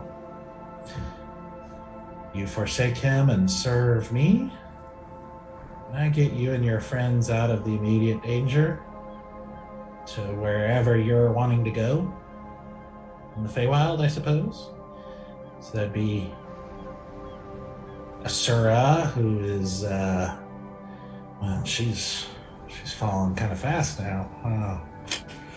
Then Valen, who's floating, and then of course Bear and Easy, who are in the process of sort of trying to work a deal with being far cleverer than they are. I guess you probably want the bard too. Where do you want to go?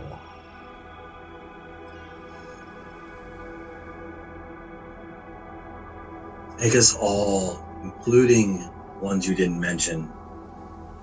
The little girl, the elf, the fairy. And take us all to the Sapphire Court.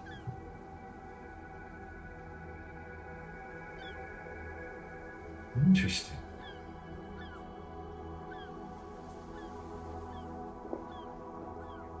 But they cannot know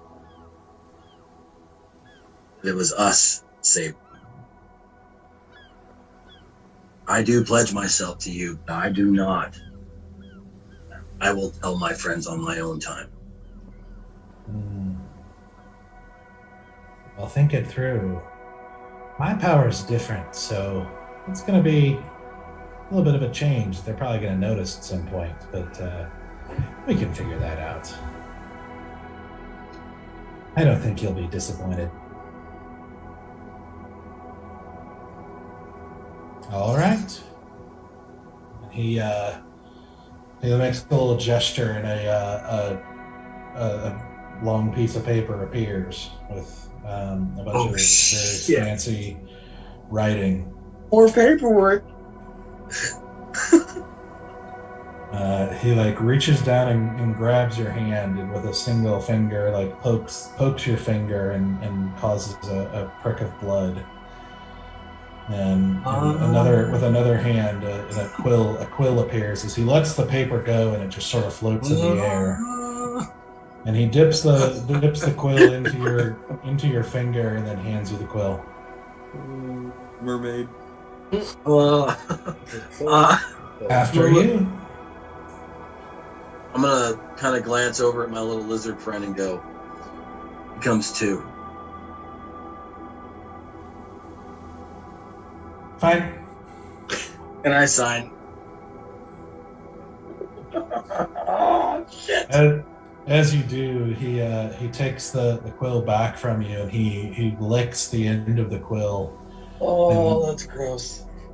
Then takes it, still maintaining eye contact with you, and then makes this flourishing signature on the contract. That makes it more creepy. And then he makes a gesture, and both of them poof out, and he's like, I could not be happier with the way this turned out. We're gonna do some special things together. Mhm.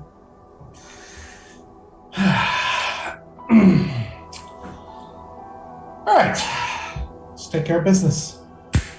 And he snaps his fingers, and you suddenly shift back into almost overwhelmingly bright light now. Like, just compared to where you were, which was darker than it should have been, you now are bombarded with light. As Bear and Easy, you're in the right as you toss the Triton into at the feet of the cat, you feel a shift as well. As the rest of you basically shift and find yourself standing at the edge of a glassy, reflective lake with a grove of trees in the center. And you look around and you see Stoic, you see the little lizard creature beside you, then you see Bear and Easy appear beside you, and Cithras and Storm and Selena, and then you see Lopi kind of tumble to the ground as if she was midair, but not anymore. Shit, I didn't ask for the dragon to go with us. No! My new friend! As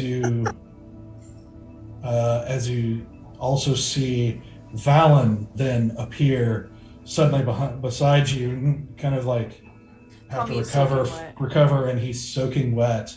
As you hear a thump, as you look over and you see Asura like prone on the ground.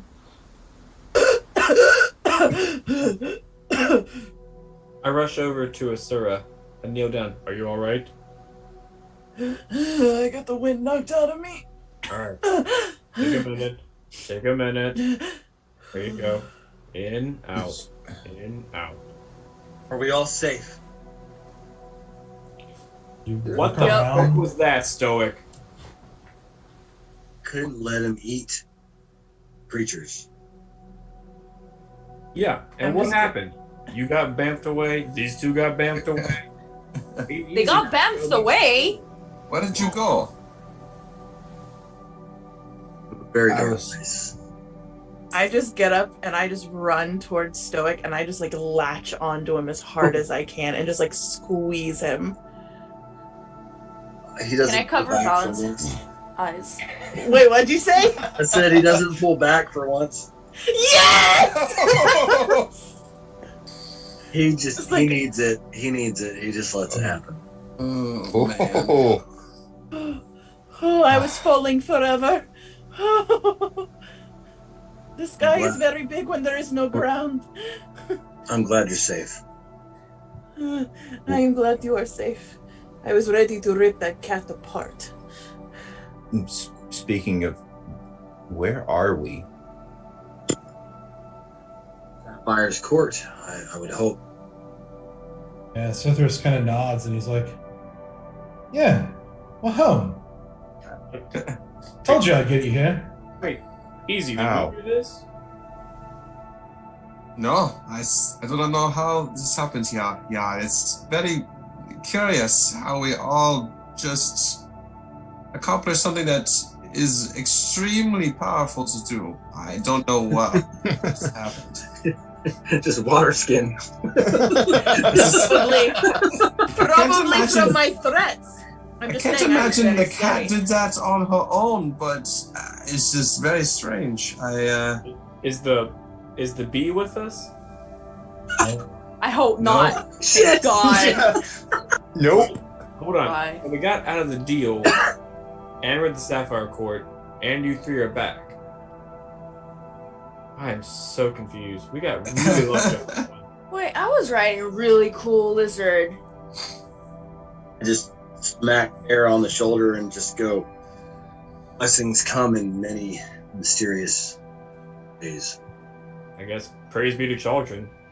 But listen, if you ever do something that stupid again, I'm gonna beat you senseless. You hear me? You should do it And now. I'm gonna turn on Bear and be like, "Don't you ever call Stoics." And you, no. This is both your faults. I'm not. I'm I tired agree, of I this agree, fight. I agree, I You both agree. egg each other on. You kick open the door. He steals the animal, and what happens? You three get bamfed out of the way. He puts all of you in danger. Yeah, what? But we're Don't fine. ever call Stoic stupid. I didn't call him stupid. I said don't do anything that's stupid again. Stoic is a beautiful, awesome man, but he does stupid things all I the time. agree with you on that. He is a beautiful, awesome man. Half orc. Half-orc. My He's a apologies. beautiful, awesome half orc. Yes. Yeah. Just please think through your actions next time. I did think them through. Just I don't never think say. How? So, as you, sorry, you were saying something, Louis. Oh, No, I was just trying to clarify because I've seen nothing of the bamfing out. But then again, I was like, we had a deal. We cleared the deal. We saw unforsaken things happen with a rock. It happened. We had the solution. We only had to walk back to the pond. Tell her to make friend with. Everything was falling back into place. We saw the end of the road. And then you decided to do what? On practice show. He couldn't let them die. Yes! Yes, you could! Things die, Stoic. It's unfortunate, but it's true. It is, and we've killed our own share. But innocence, to not act. So, like, are you vegetarian? No. Okay, you eat meat, right? Yes. Okay, and those animals that you eat, they've been killed. Okay, and I've been with this not this bar troop, but this troop for a little bit. You know, when we're camping, we hunt them. We kill to eat. A comer, señor. Do you understand that concept? Things get eaten. They get killed. Why did you have to make a show? But he's not eating less. He ate a zebra and he kind of looked like Coral. I understand that you're missing Coral, but why would you pick a fight with that? That shit is gigantic. I thought he couldn't run. He was really big. I thought we could just let him go and we could outrun him and he wouldn't move. The I doors didn't opened know. on their own when we got there. Yes. Well, No one was don't at the you? door. That was I thought it was satyr magic.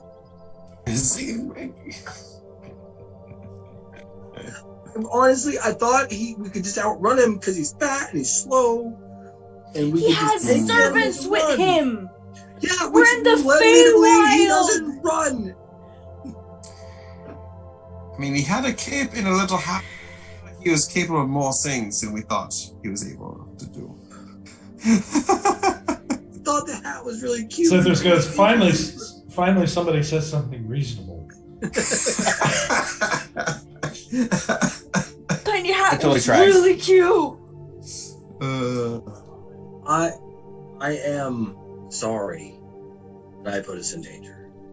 The last thing I want is for you guys, my friends, to be in danger. I'm sorry. And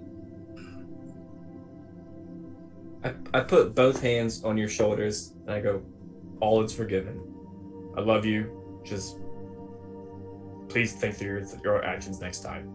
I headbutt him. And I go, I really could have used the +3.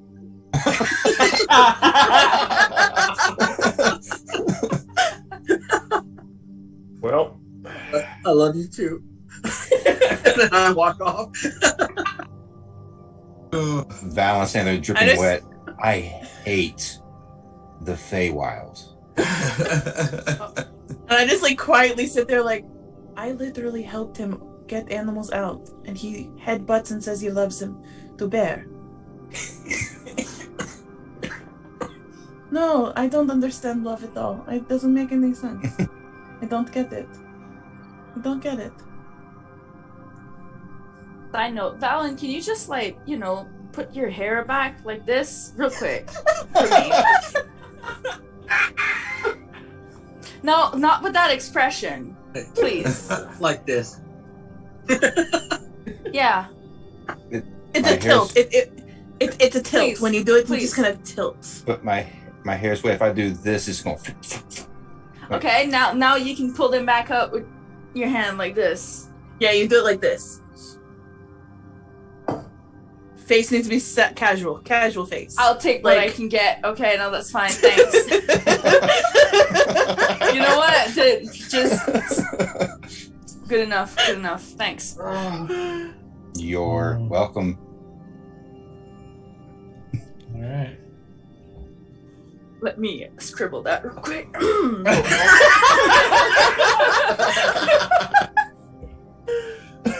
Did I lose my trident, or did it come with us? Yeah, you fucking dropped it before. You dropped it. You Okay, threw it. that's- It was not on you. We're good. We're good. I just want to make sure. Oh, his poor Well, trident. Rip tried and like got one hit with it, I think. One Would have been good useful hit. for Valen in that fucking plane. Right? Oh. Oh, Wow. Lord. Dude, Dan, I'm not mad because Stoic was being his real self, his authentic self.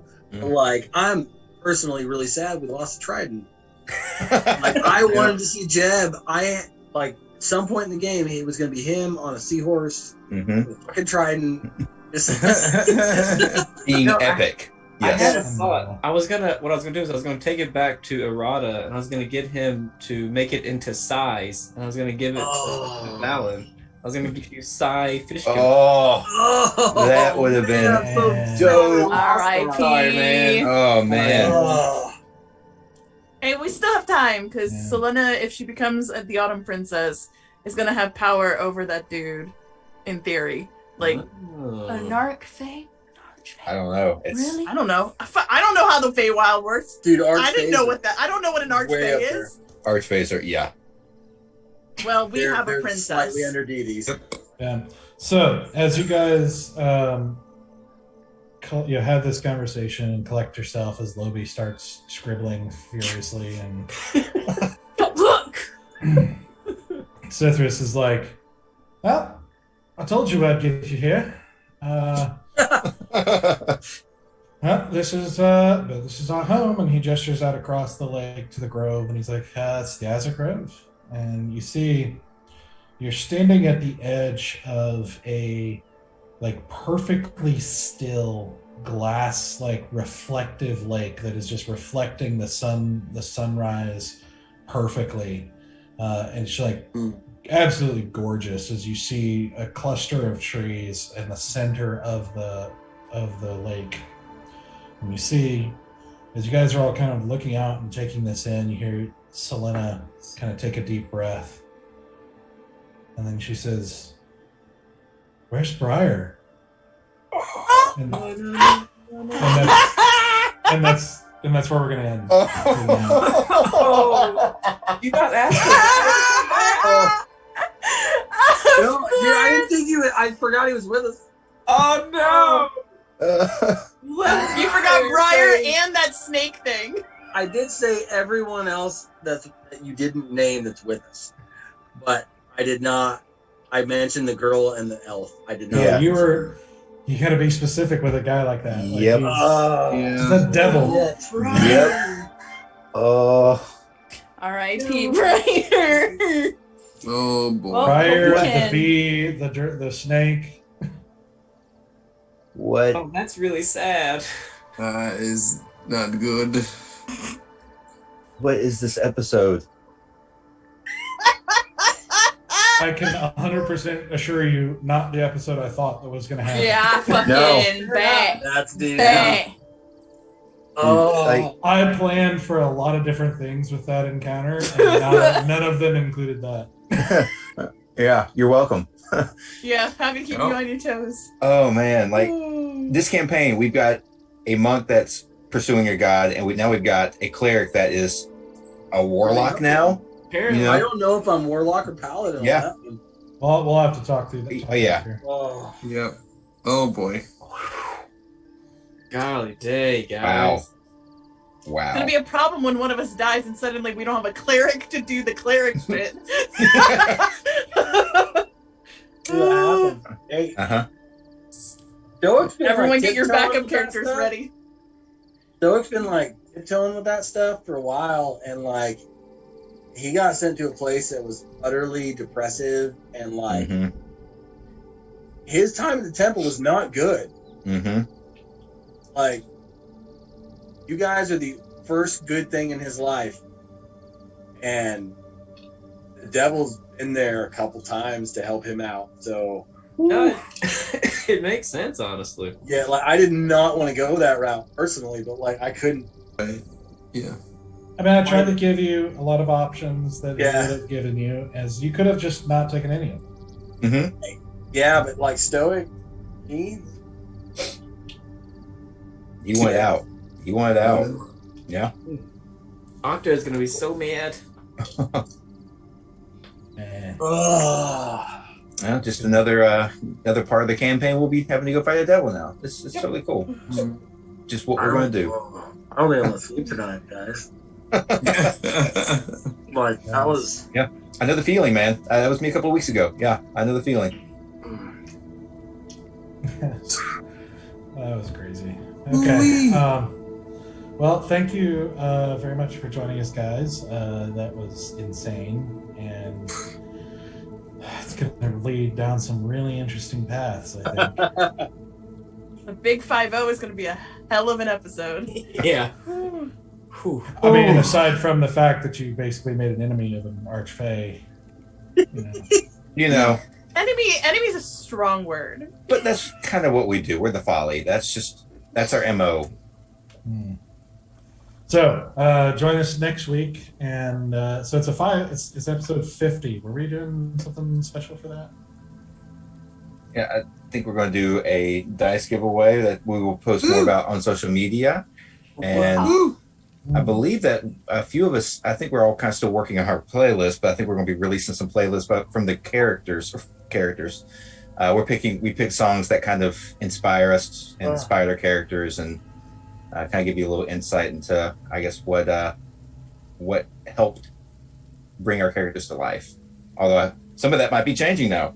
Who knows? I got a few more songs I can add now. Yeah, a little bit.